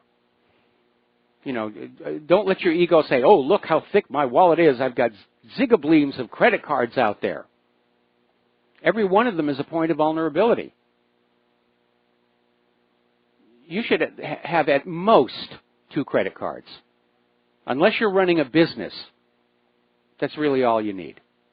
Don't make yourself a victim, because after all, it is the Christmas shoplifting season. Now, here's another little interesting story. This came out of the Daily Bell, and we all look to the government as the mediator in the transfer of property. That when we put our money into escrow and a deed is put into escrow and there's been a title search and everybody knows that, yes, that person actually owns this home or business, and the escrow will then swap everything and everybody goes home happy. But apparently, New York City has an issue with their system. They approved fraudulent papers which allowed a man to officially steal a woman's house. The forged deed was homemade, but the city government still processed it. They said stopping the fake deed from being processed would have been like finding a needle in a haystack. Hey, we're already overworked. It's not our fault. And apparently in New York, it's pretty easy to steal somebody's property with forged documents using the government system of verification. And it took years for this woman, Jennifer Marin, to finally get her home back and have this guy thrown in prison. The more they computerize our society, the more complex they make it, the more holes there are for people of bad will to come on in and cause mischief. Now, getting on down to immigration, apparently the Border Patrol made 310,000 arrests during the fiscal year that ended the end of September. That's actually a decline of 25% from the year earlier and the lowest since 1971. Now, despite the decline, border arrests increased every month since May, largely families and unaccompanied children, which is becoming an overused term because a lot of these people being called unaccompanied children so they can qualify for various special government programs. They're actually young adults here. Meanwhile, deportation arrests are soaring, and that's a good thing. And ICE, whose officers pick up people for deportation, made 143,000 arrests. That's an increase of 25% from a year earlier. So that's looking really good. Now, this issue of refugees in Europe is really getting out of hand. And story out of Express in Great Britain. Apparently, German pilots who were assigned to fly aircraft to take rejected asylum seekers back home refused. They simply said, I'm not taking the plane. I believe these people should be here. 200 flights were grounded because the pilots refused to fly these failed asylum seekers back home. Frankly, if I was the airline involved, I would fire those pilots. That's not their job to make these decisions about immigration and refugee status. Also in Germany, apparently reading out news about migrants is now seen as a crime in and of itself by the left. And apparently AfD politician Rainer Rahn of the Frankfurt City Council was sued for racial incitement by the left-wing faction leader of Die Linke, Martin Klein. And the reason for the lawsuit? Because Rahn had read 30 newspaper headlines out loud about the crimes and rapes that are being committed by the migrants in the city. Now, analysts are looking at this situation. They're looking at the German people's upset over the migrant issue. They're looking at the German people's upset over the abuses of the European Union. Merkel has been unable to form a coalition government. And analysts are saying that basically the days of Angela Merkel and popular German politics as opposed to populist German politics are clearly numbered. Angela Merkel will not regain her lost political might. This is from a German political analyst. Now here's an example of the headlines which if you read them out in Germany, you will be in serious, serious trouble. Apparently, last summer, in the Fatja area of the Swedish capital, 20 men gang raped a woman, grabbed her, took her in a stairwell, and they were all migrants from Somalia and Iraq. And according to the victim, the migrants were discussing who would get to use her first, and apparently they literally had a line waiting for their turn. And they smashed the woman's head against the staircase, threatened her with a knife, and apparently when the police arrested them, the attacker said the entire thing was just a fun joke. Yeah, it was fun. That's all we were doing. We were just having fun. Polls are showing the majority of Europeans are favoring a total ban on Islamic immigration. There is understandably a concern over terrorism, but more and more it's because these migrants who are coming on in are refusing to assimilate and are instead demanding that the societies they've just come on into in Europe start to adopt Islamic law, Islamic mannerism, Islamic morals and behavior. Well, if the country you came from was all that great, why are you here in the first place? But it's been a tremendous amount of friction, and the majority of Europeans are now saying there should be a total ban. Meanwhile, the European Union remains committed to opening the borders to 75 million Turkish citizens as soon as possible. Now, the European Union is basically giving Turkish citizens visa-free travel anywhere in the European Union bloc, as well as handing 3 billion euros to migrants in the nation by next year. The EU is taking better care of the migrants than it is of the Europeans, and the Europeans are noticing it. Meanwhile, Ireland is surprised and disappointed over the stalled European Union and Great Britain talks. And Irish Prime Minister Leo Varadkar is saying he's disappointed that the British government could not reach a deal with the EU after Brexit talks on the Irish border fell short of an agreement. Now, the issue here is that Theresa May is between a rock and a hard place. the EU is demanding more from Great Britain, more divorce payment, more concessions, more agreements to sort of still have a tenuous link to the EU over and above that of two partnering nation states. Meanwhile, Theresa May's own backers and government are saying, we've already given them way too much. So she's between a rock and a hard place, and everybody is standing firm. Now, here is a very bizarre story, getting on back to the FBI. Former Assistant Director for Counterintelligence at the FBI, C. Frank Figliuzzi, wrote in a piece for NBC News that halting immigration is not who we are, and that Americans must adjust to terrorism. Terrorism, apparently, in Frank's view, is a small price to pay for the glories of the New World Order and the global government. And let's be honest, a constant stream of terrorists justifies increased funding for the FBI, doesn't it? I mean, if there was no terror, what would the FBI do besides harassing political demonstrators? Now, another article, this out of Russia Today. Germany's foreign minister is saying the world order is clearly changing. He's right on that. The role of the United States as a dominant world leader is fading. Now, he says it's under the Trump administration. On that, I do not agree.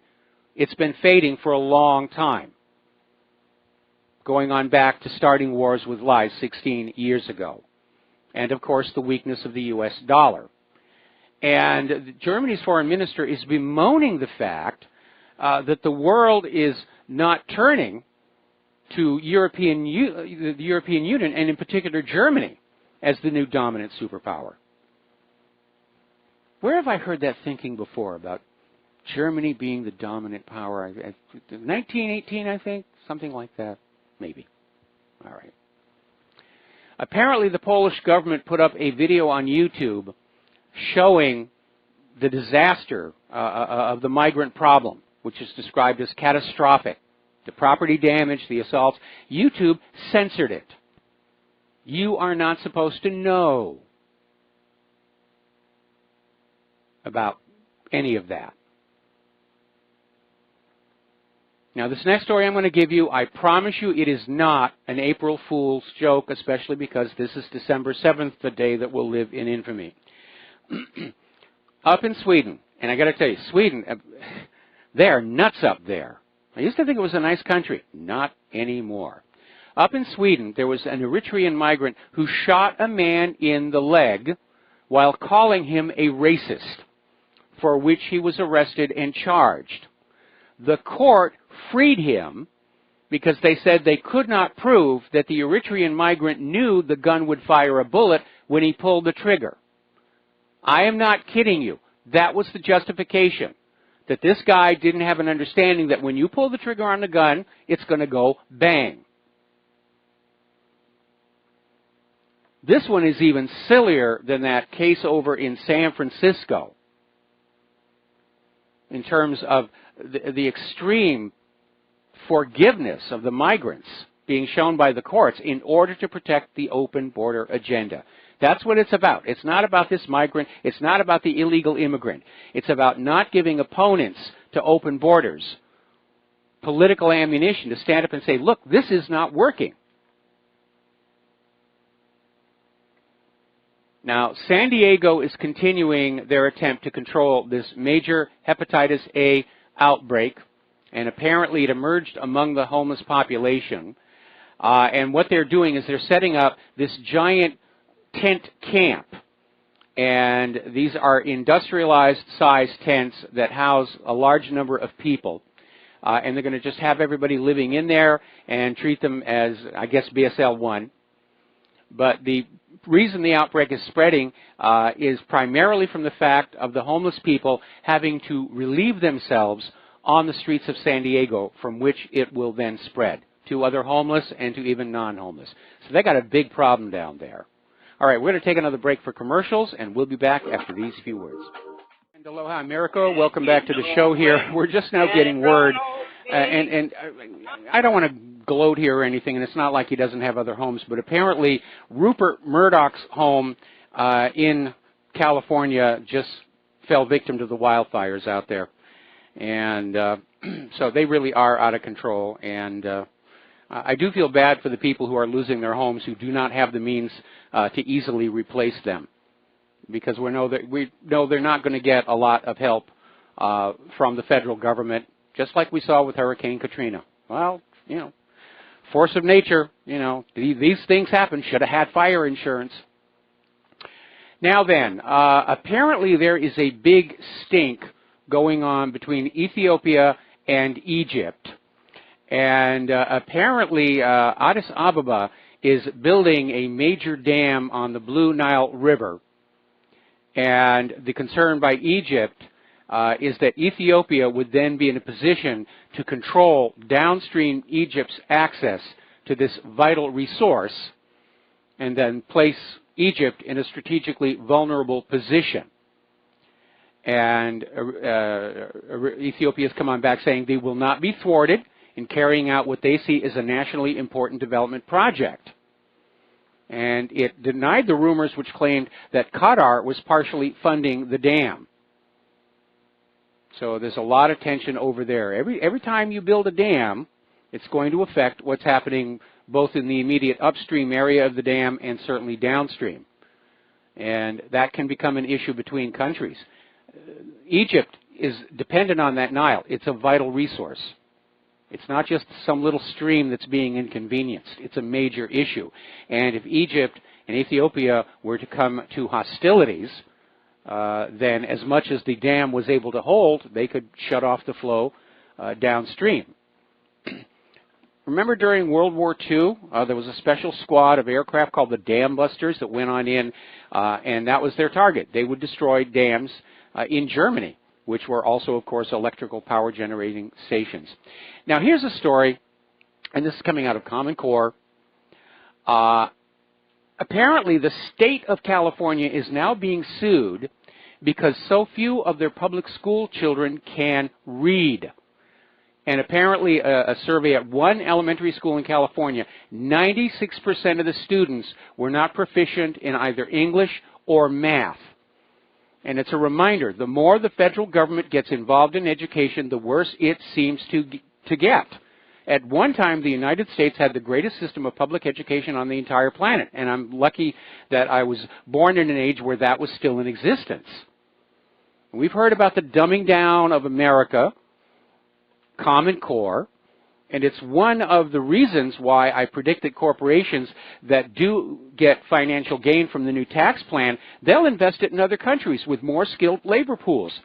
Who's going to be able to build any kind of a manufacturing business or high technology business when the workers coming through the door can't handle basic math or even speak English properly? We're going to take a break for station identification. We're going to open the phone lines, and we'll be back for hour number 3. Aloha, America. Welcome back to our show, hour number 3. The phone lines are open again, 800-313-9443. And getting into some political correctness issues, which is really getting absurd here. Not too long ago at Texas State University, there was a student journalist, Rudy Martinez, who wrote an article saying that the White Death will mean liberation for us all, and called White DNA an abomination. And the college paper finally got around to firing him for what is clearly a very racist piece of writing. And you need to understand, racism in any direction is wrong.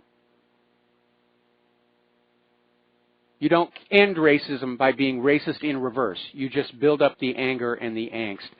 Now, apparently over at Notre Dame, there is a movement there to remove the racist artwork of murals showing Christopher Columbus because of the way he exploited the New World and traded in slaves. But again, it's like these people who want to diss Thomas Jefferson for owning slaves. We cannot judge figures who are long dead and gone in history by the standards we hold today. We have to judge them by the standards that were in effect at the time they were alive. When Thomas Jefferson was alive, slavery was legal and accepted. We understand today it's wrong, and if we found somebody today that was owning slaves, we would be justified in condemning them. But we really do not have a right to try and condemn people long in the past because they had a different set of values than we do. That's being very intolerant. Now, here's a classic case of the snowflakes eating their own. Apparently at the University of Missouri, Kansas City, the university administrator has slammed their LGBTQ center for being too white. So you have this center that is supposed to be all-inclusive to all these people who don't really have a clear idea of what gender they are or whether they even have one. And now they're being criticized because they don't have enough people of color in there. Well, if you go from the idea that these issues of gender are genetically mediated, maybe there's something going on there. Maybe blacks are less likely to be in these categories, or Hispanics are less likely. But it is rather interesting that in the name of tolerance and inclusiveness, they get criticized for being too white. The hypocrisy is stunning there. Now, here's another good one. This is out of Pennsylvania State University, and this sociology professor, Ann Delisio Parson, writing in the Journal of Feminist Geography, came on out with this idea that eating meat perpetuates hegemonic masculinity, and that masculinity implies an imperative to eat meat. Now, this is just getting silly. And I have two concerns with this. First of all, what makes geography either masculine or feminist?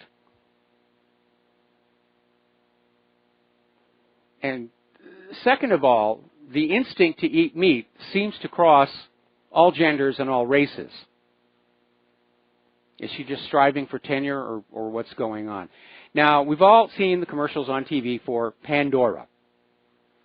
They're this jewelry brand, and they have sort of this the modular jewelry where you'll get a bracelet or a necklace and then you buy these individual little charms which represent significant events in your life. And there's nothing new with that. Charm bracelets were around when I was a kid. But these are very nice. It's sort of charm bracelets upscale. But apparently they had an advertisement which asked whether women would rather be given an apron or a bracelet for Christmas. And this just triggered the feminists saying, this is sexist. How could you do it? And apparently a variation of the ad was an iron, pajamas, an apron, or a Pandora bracelet. What do you think would make her happy? And they're saying, you're being sexist. And I don't think that's being sexist at all. And any man who doesn't already know the answer to that question does not understand their lady love. Now, Claire and I have been together for a long time. We just celebrated our 23rd anniversary. And over the course of the years, I have given Claire an iron, an apron. It was a nice one from Warner Brothers. It's got the characters embroidered on there.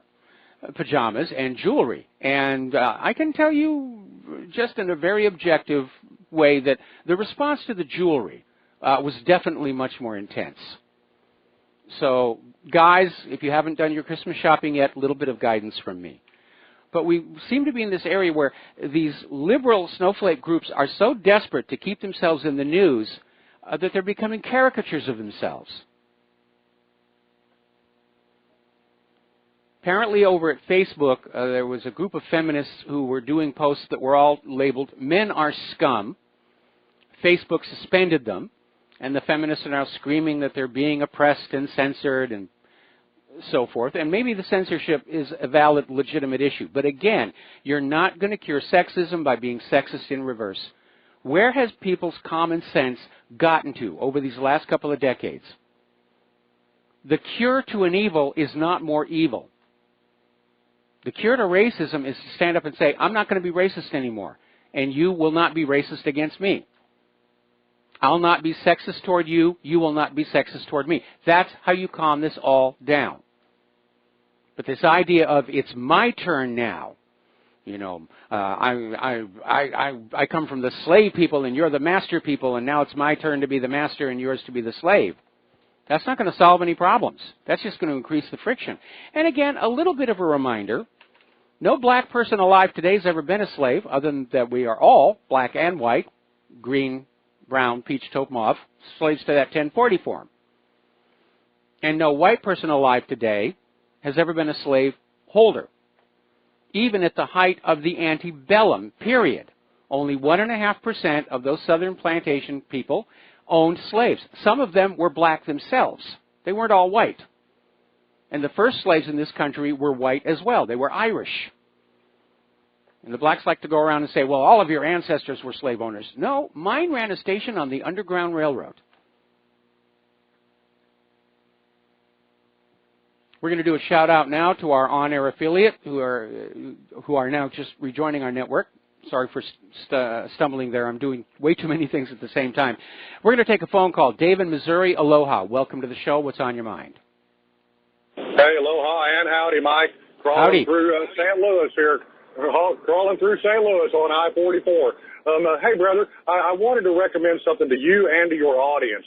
It's an interview, and I hate to plug any other talk show host on yours, but I also love listening to Jeff Rentz.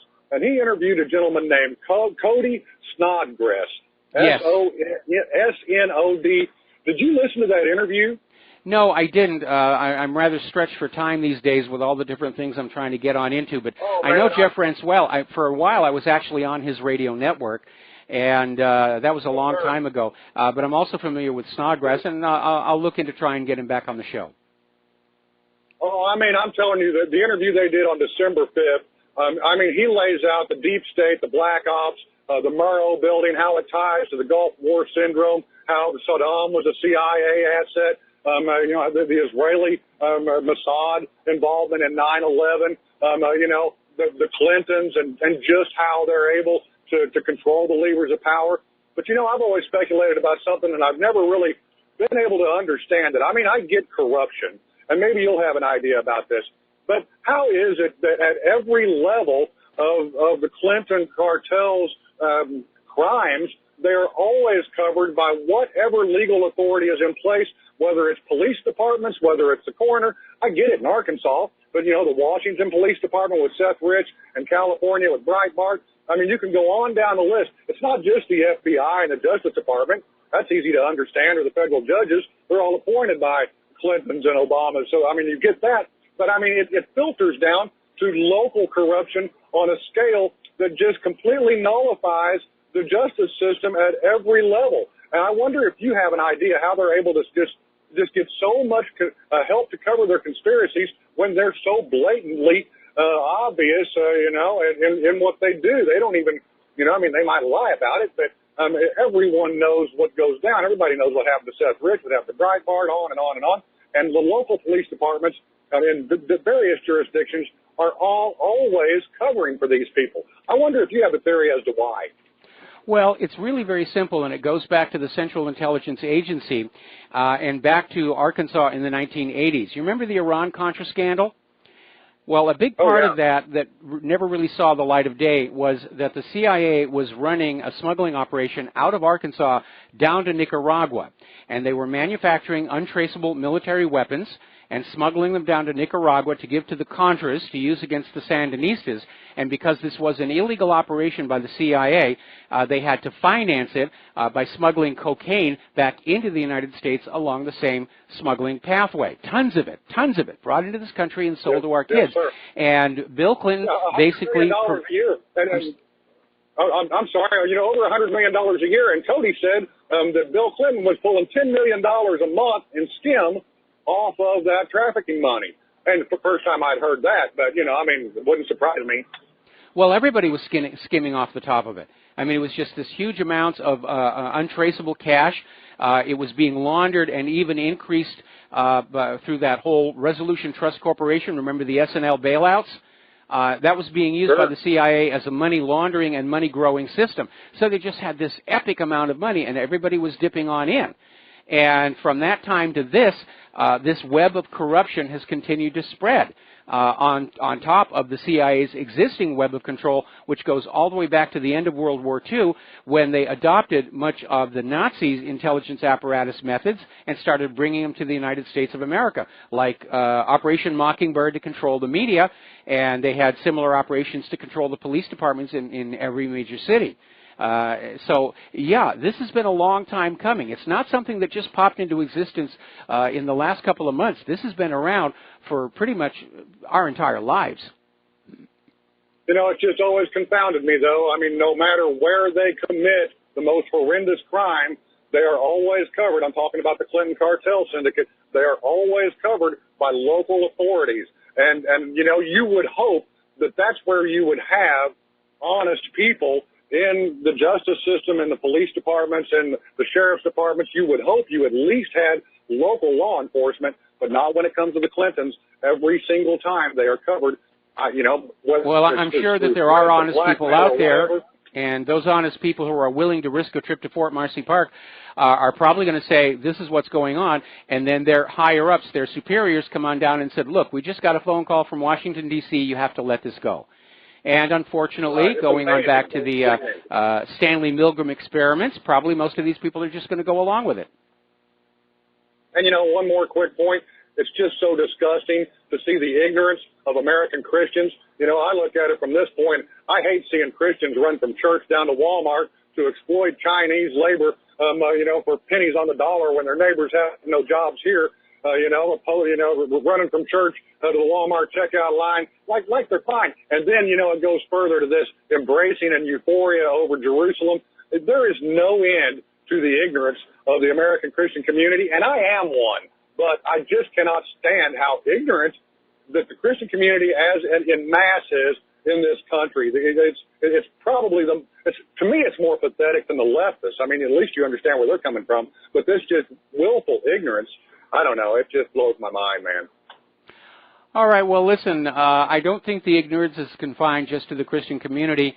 And as far as running like lemmings to Walmart, it's because all of our advertising in the stores themselves are basically set up as Skinner boxes, which means these companies actually hire psychologists to figure out ways to motivate people to just spend more money and do more. Las Vegas does the same thing with their hotels and casinos.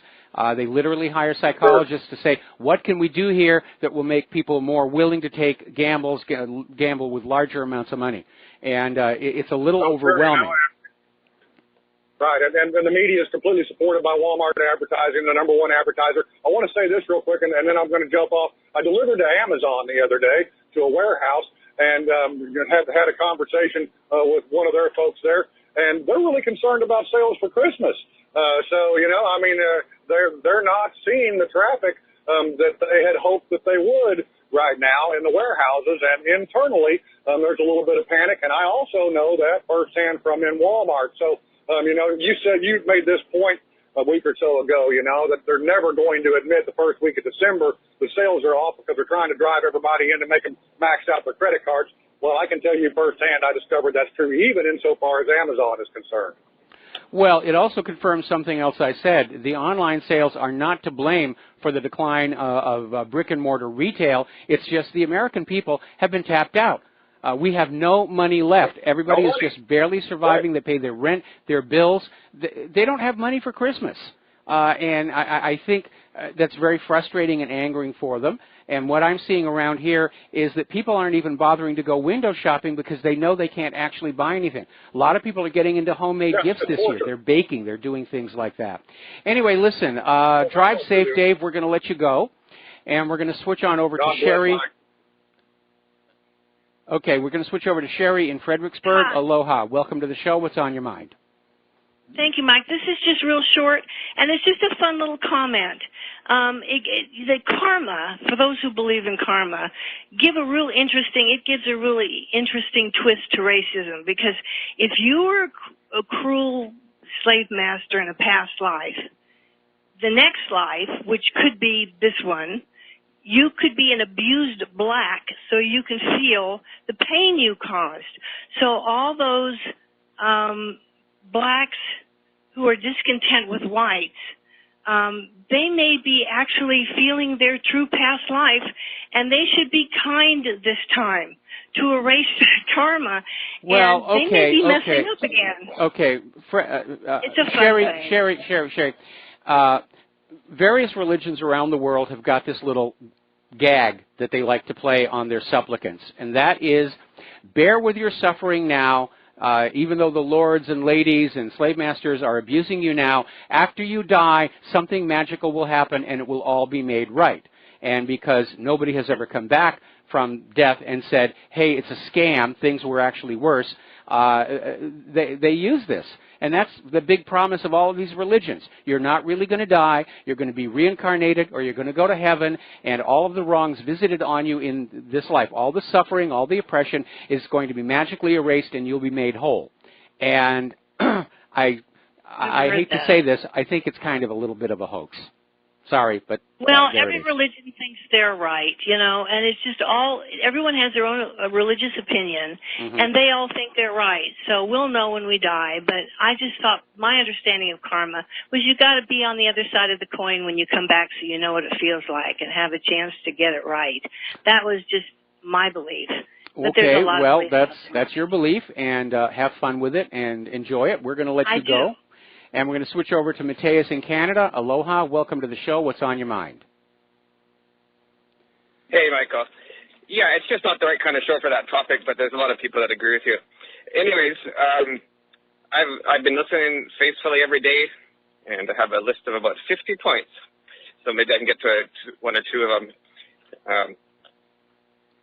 You were mentioning before about the cluster bombs, how...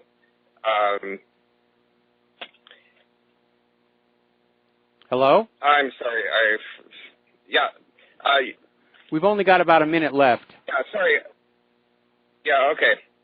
So, okay, sorry, changing topic here. When the Nazis were rounding up the Jews, now that we look back, a lot of us think, well, maybe they should have put up a fight at some point. It's a common thought. And I wonder what the parallel is today. Like, are we going to look back and think, oh, we should have been putting up a fight? And I wonder where that line is. Like, did we already pass that line, or is that line still coming? You know, it's an interesting question. Okay, well, real quick, because we're almost at the commercial break. First of all, the Nazis were rounding up a lot of people, not just the Jews. They were rounding up the gays, the mentally ill, and the gypsies.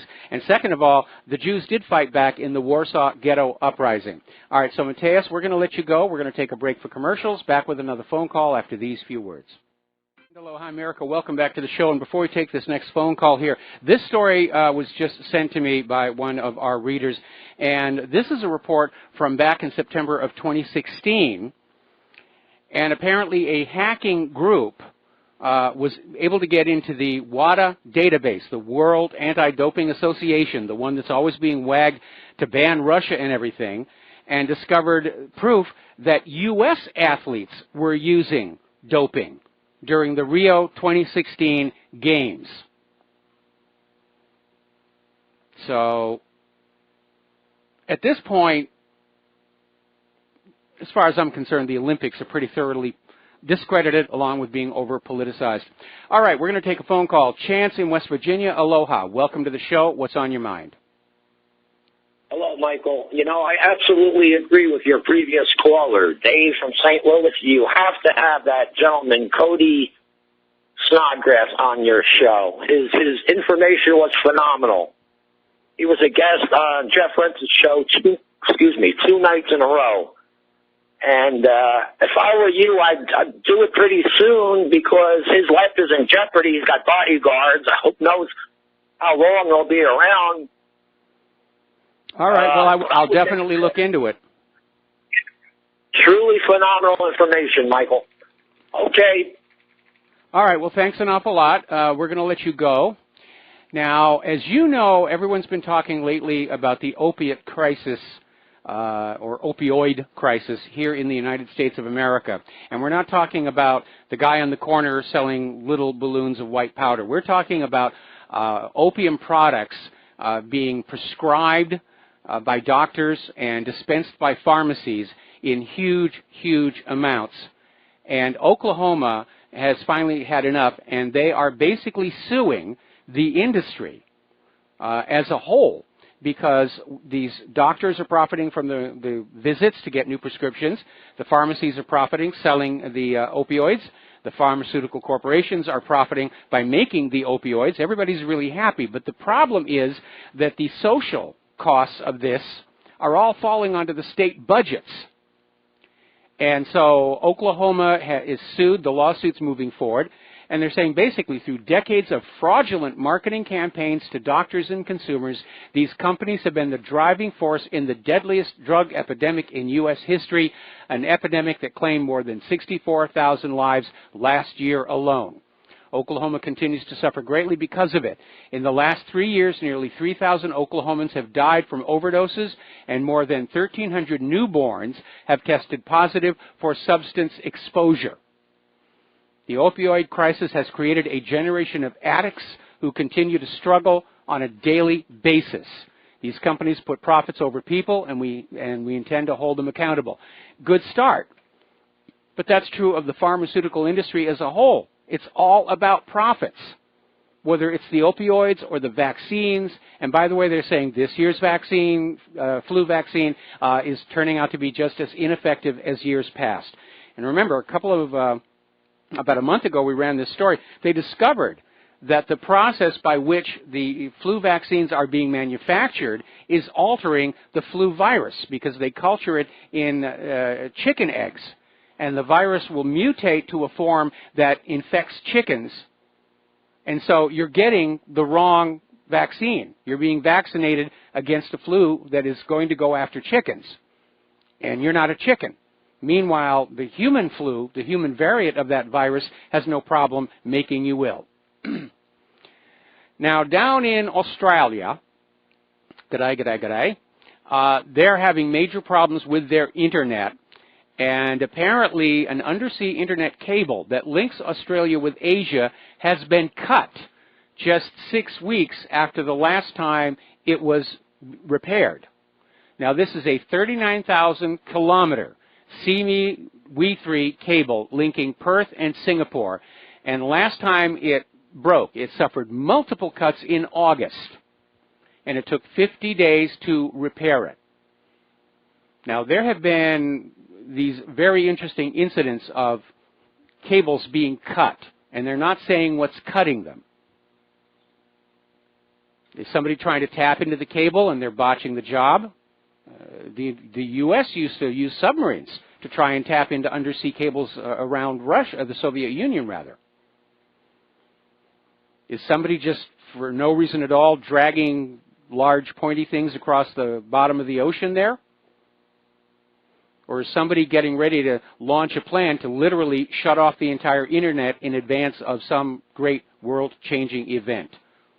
But they're going to try and reroute Australia through somewhere else. And I hope they don't go through here, because our internet service is still abysmal here. Now, apparently there is a data slurping keyboard app, and it's made a huge mistake with the user data. We seem to hear this over and over and over again. And apparently it's another open database left online. It's not only sloppy security, but it revealed just how much data apps are collecting on you. And in this case, it found out that data was being collected by this predictive keyboard application called AI Type. More about that when we come back from these commercials. Hi, America. Welcome back to the show there, and sorry about the cough during the bump music there. I had my master gain up here. So we're talking about computers, and we're talking about this predictive keyboard application, AI Type. And it has 31 million users. And the idea is that it's sort of a more beefed up version of the little typing assistants you see on the smartphones, where it learns about you, and as you type, it starts predicting what you're going to say next, which sounds like a really useful thing to do. Unfortunately, it is downloading information from your phone, including your name, your email address, your location, your IMSI and IMEI numbers, IP address, phone specs, operating system details, links to your social media profiles and photos. It also slurped 373 million names and phone numbers from the contacts of over 6 million users. And then they went and they put it up on a publicly accessible database. Times I think about going back to just using 2 Dixie cups and a waxed string to communicate. 90% of my calls on my cell phone are my wife anyway. Now, if you're like me, you've probably been very curious about these so-called home DNA tests like Ancestry.com and 23andMe, and you may be tempted to try them. They're a little pricey. Apparently National Geographic has one as well, but the focus here is Ancestry.com and 23andMe. And apparently it is coming on out, they're not very accurate. Apparently Inside Edition had a set of triplets, identical triplets, send in their spit-on swabs to Ancestry.com and 23andMe, and they got wildly different results from both services. Neither gave each triplet the same ancestry results. Now, it may very well be that they're just sampling for too few genetic markers, and their computer program just says, oh, well, we'll just make something up out of it. But apparently concern was raised over the fact that 23andMe, when you get back to your report, and it's saying you're this percentage of Irish and this percentage of whatever, and then they'll get on down and they'll say the various African subgroups less than 1%. And people are, especially for people who are unfortunately racially hypersensitive, they're saying, what do you mean? I actually have black ancestry? And all these companies will say is, well, it's less than 1%. They won't say it's 0, which would be the honest thing to do. But I had been toying with the idea as a Christmas present of, getting one of these kits or 2 of these kits. But based on what Inside Edition found, it's almost bordering on being a scam. Plus, of course, as it's recently come on out, the police can go to these companies and get samples of your DNA without a warrant. So, good reason to keep your spit in your own mouth. We're going to take a phone call here. Tom in Florida. Aloha. Welcome to the show. What's on your mind? Yes, good afternoon, Michael. What's on my mind is I was watching a news station earlier today, and they were talking about all these rich people in New York because of the Trump taxes. They're all going to move to Florida or the Carolinas and destroy those states. And on top of that, they weren't just talking about the rich people. They're talking about even the poor people in New York. They're all going to get out of that cold climate, and they're all going to flood into Florida. And they're going to, they're going to actually basically flood these southern states with these New York, these Yankees up there, so they can turn these states purple or blue. Because there are a bunch of liberals up in those states, and you know that, we know that, and everybody knows that. And that's what their modus operandi is, Michael, to flood these southern states and to turn them blue. And if I was these governors of these southern states, I'd wake up the public to what's going on, what kind of conspiracy this really is. Now, Trump is actually trying to cut the taxes and, I guess, stimulate the economy. But you can't tell that to those northerners up there because look at Illinois, look at New York, and they're destroyed. And the whites are fleeing out of those states in droves. But unfortunately, they're very liberal, Michael. And They have this licky-kissy, touchy-feely ideology, and it's destroying their country. And an example, look what's going on in California. They only talk about the fires and the big fires that are burning up California. Well, what about the illegal immigration over there, where hospitals are literally closing up? You got, almost 4 million illegals or more in the state. What are they? Well, they got a lot of cheap labor, I suppose, to rebuild the houses, but I don't think that's even happening. So what's going on here? What a conspiracy this all is. And like you said yesterday, Michael, Israel's controlling the whole ball wax. So, well, again, the reason for the open borders agenda is it's a foundation stone of the globalist New World Order, to blur everybody together, to destroy a sense of regional identity, cultural identity, historical identity, and get everybody confused about who they really are in order to make it easier to control them. Certainly, the liberal establishment in this country is taking advantage of that by bringing in all these illegal immigrants into these various states to try and turn them from red to blue. forgetting, of course, that illegal immigrants aren't supposed to be able to vote in the elections, but we know that they did in last year's elections by the millions. And that's why the liberals are constantly fighting this idea of voter ID, saying it's discrimination, it's racist. That's nonsense. You have to get a driver's license to drive a car. That's not racist or discriminatory unless you can't pass the driving test. You need a pilot's license to pilot a plane here.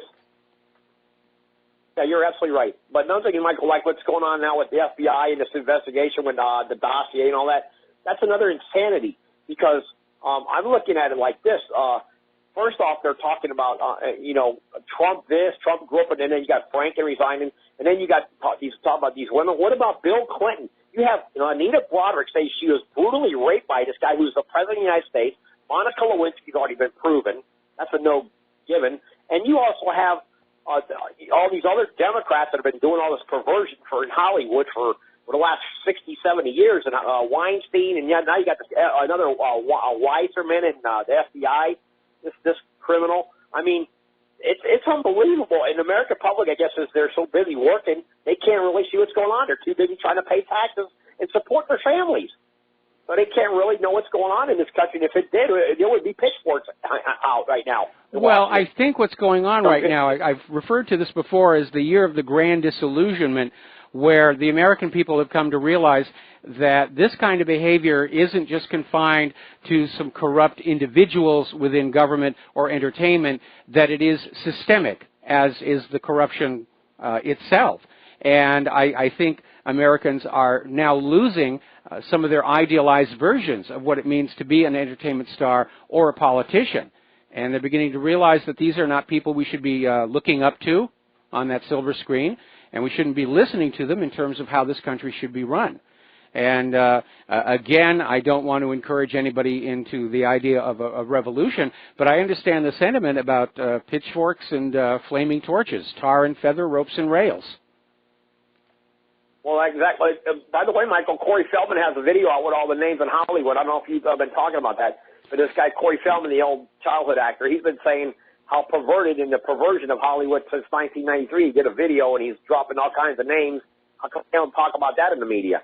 Well, it's getting a little media attention right now because Corey Feldman was interviewed by the police when they were looking into what Michael Jackson was up to. And so Corey Feldman's story was sort of a side issue, and the police claimed they lost the tape of his interview. But apparently, just today, it's reported it's been found.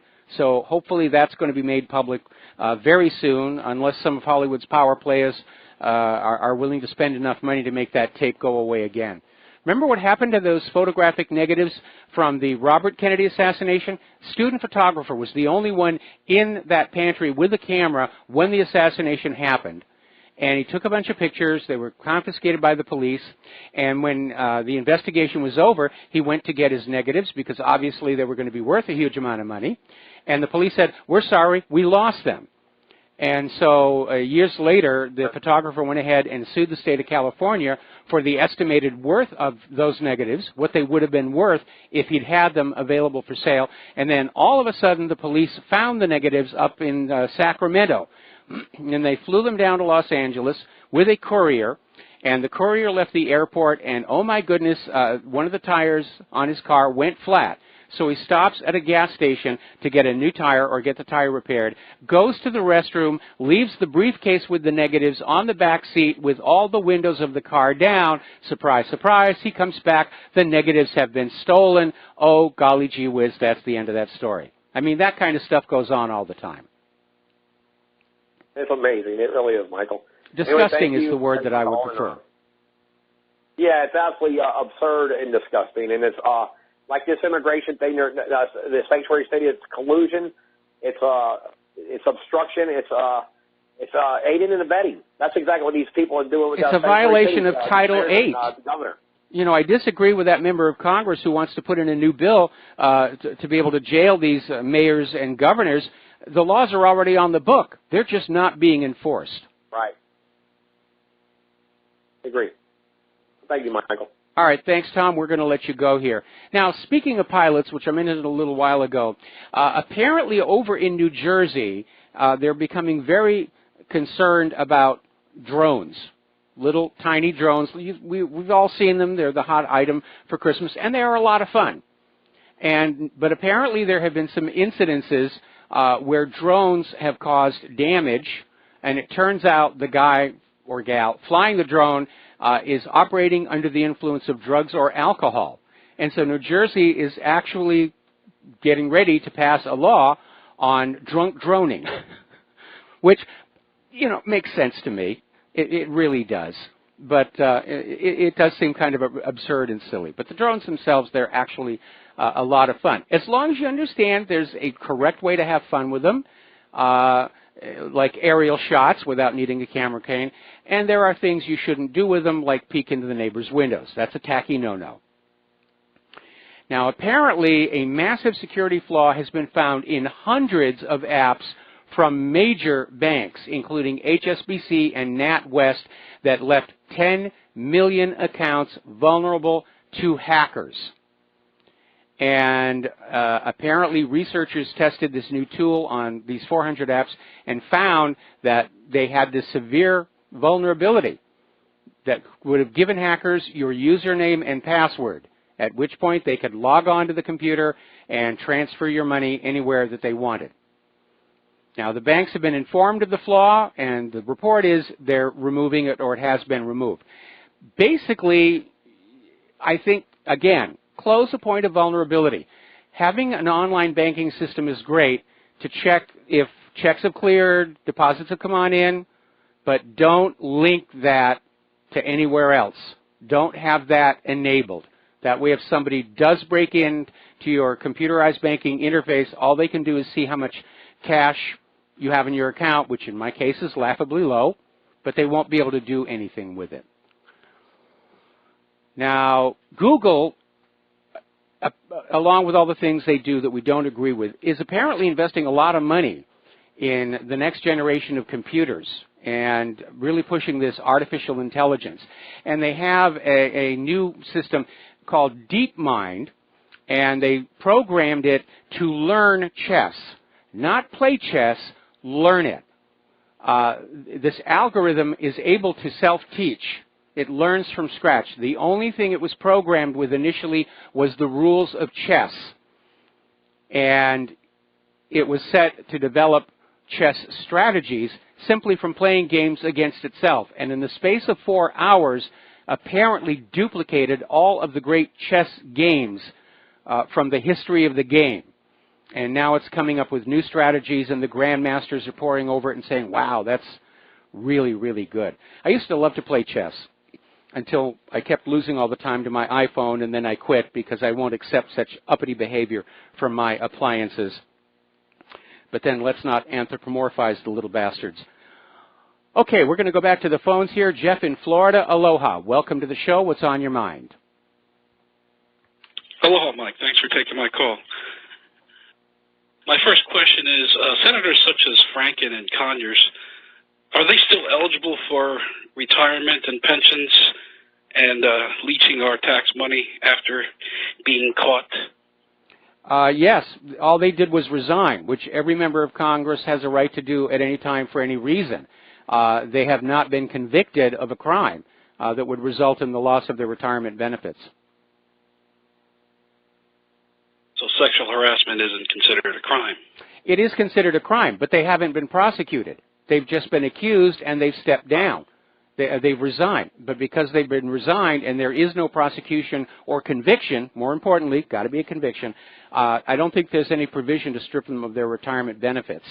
And again, my concern is that it seems that these are very high-profile Democrats, like somebody wants to sort of clear out the field ahead of the 2020 Democratic primaries.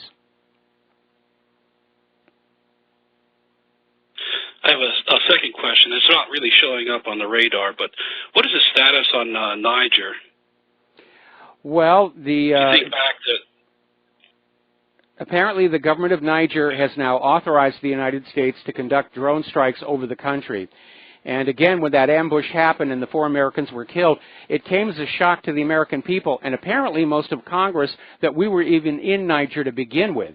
And it raises the question of how many other countries the U.S. military is in right now that we don't know about. Well, that's all I had. Thanks, Mike. All right, thanks an awful lot. We're going to let you go here. Now, story out of ZDNet.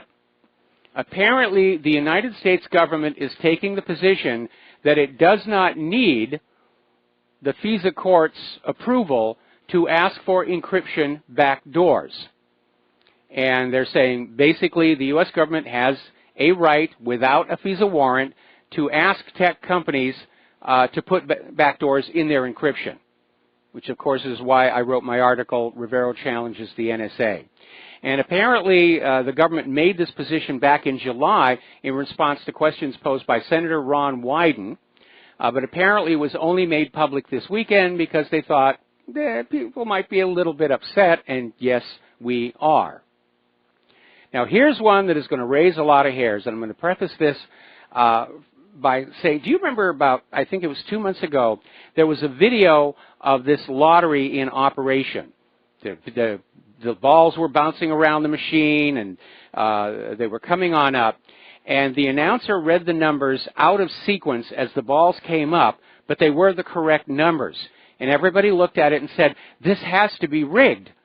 There's no way that he could have swapped these two numbers and gotten them right unless something was going on. Well, apparently, according to this article from CNBC, I'll tell you what, I'm going to finish this in the last segment of our show, so we'll be right back. Aloha, America. Welcome back to the show here, last segment of our program today on this Thursday. So here's the story.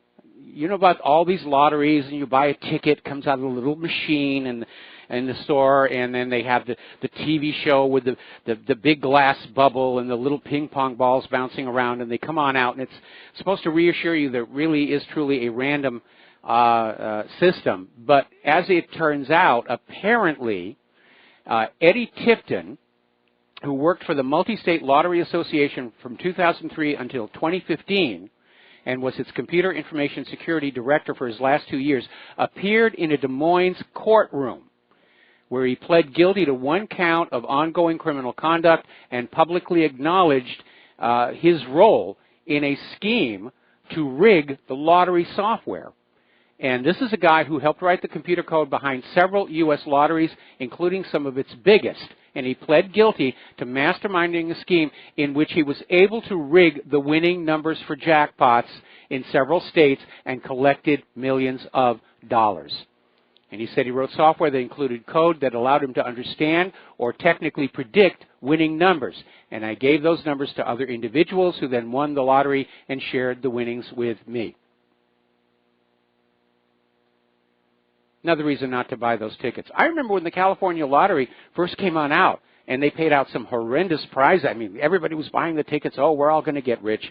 And then the reality of just how long the odds were against you began to sink in, and lottery sales plummeted. And so they remarketed it. You know, forget about actually winning, but just think of how much fun you'll have of dreaming what you'll do if you win when you're holding that ticket. That's what you're spending the money for, that freedom to dream about the yacht or the airplane or the hot tub or the mansion or whatever you're going to buy with the money. And that's how they tried to market that. Didn't really work all that well. Over at Stanford, they're claiming to have written an artificial intelligence program that can predict how you vote by the car you drive. I'm kind of dubious on that one. Maybe in terms of people who can just go on out and buy whatever car they want, but people who are constrained by finances to buy simply the cheapest car they can, or who buy a car from a private sale where they don't really have much sale over the make, model, and color, but just whether it runs or not. I don't know if that's going to work. Google has been sued on behalf of 5 million iPhone users for a privacy violation. This is over in Great Britain. And apparently they were collecting data from iPhone users improperly. And they're sued by a group called Google You Owe Us for alleged misuse of personal data. And they're saying that the parent of Google, Alphabet Incorporated, unlawfully collected personal information on iPhone users by bypassing the default privacy settings. In other words, when you go into the iPhone to the little privacy menu and you flip those buttons over, they don't do anything. little bit of good news. Apparently, an international team has taken down a massive botnet called the Andromeda botnet that was used to move malware onto compromised PCs all over the world. It distributed over 80 types of malware to infected PCs, was shut down the end of November. They've arrested one suspect in Belarus. There's the music. Time for me to get on out of here. Please stay tuned for the John Stedmiller program. He's got a lot of stuff to share with you. We'll be back tomorrow, Friday, with the lovely Lady Claire. Meanwhile, please take what you learn here, share it with your email, your social media, all your friends, people you meet at the water coolers. We have to stand up united and push back against this flood of lies. And all we have working for us is the truth. We'll be back tomorrow. Aloha, America.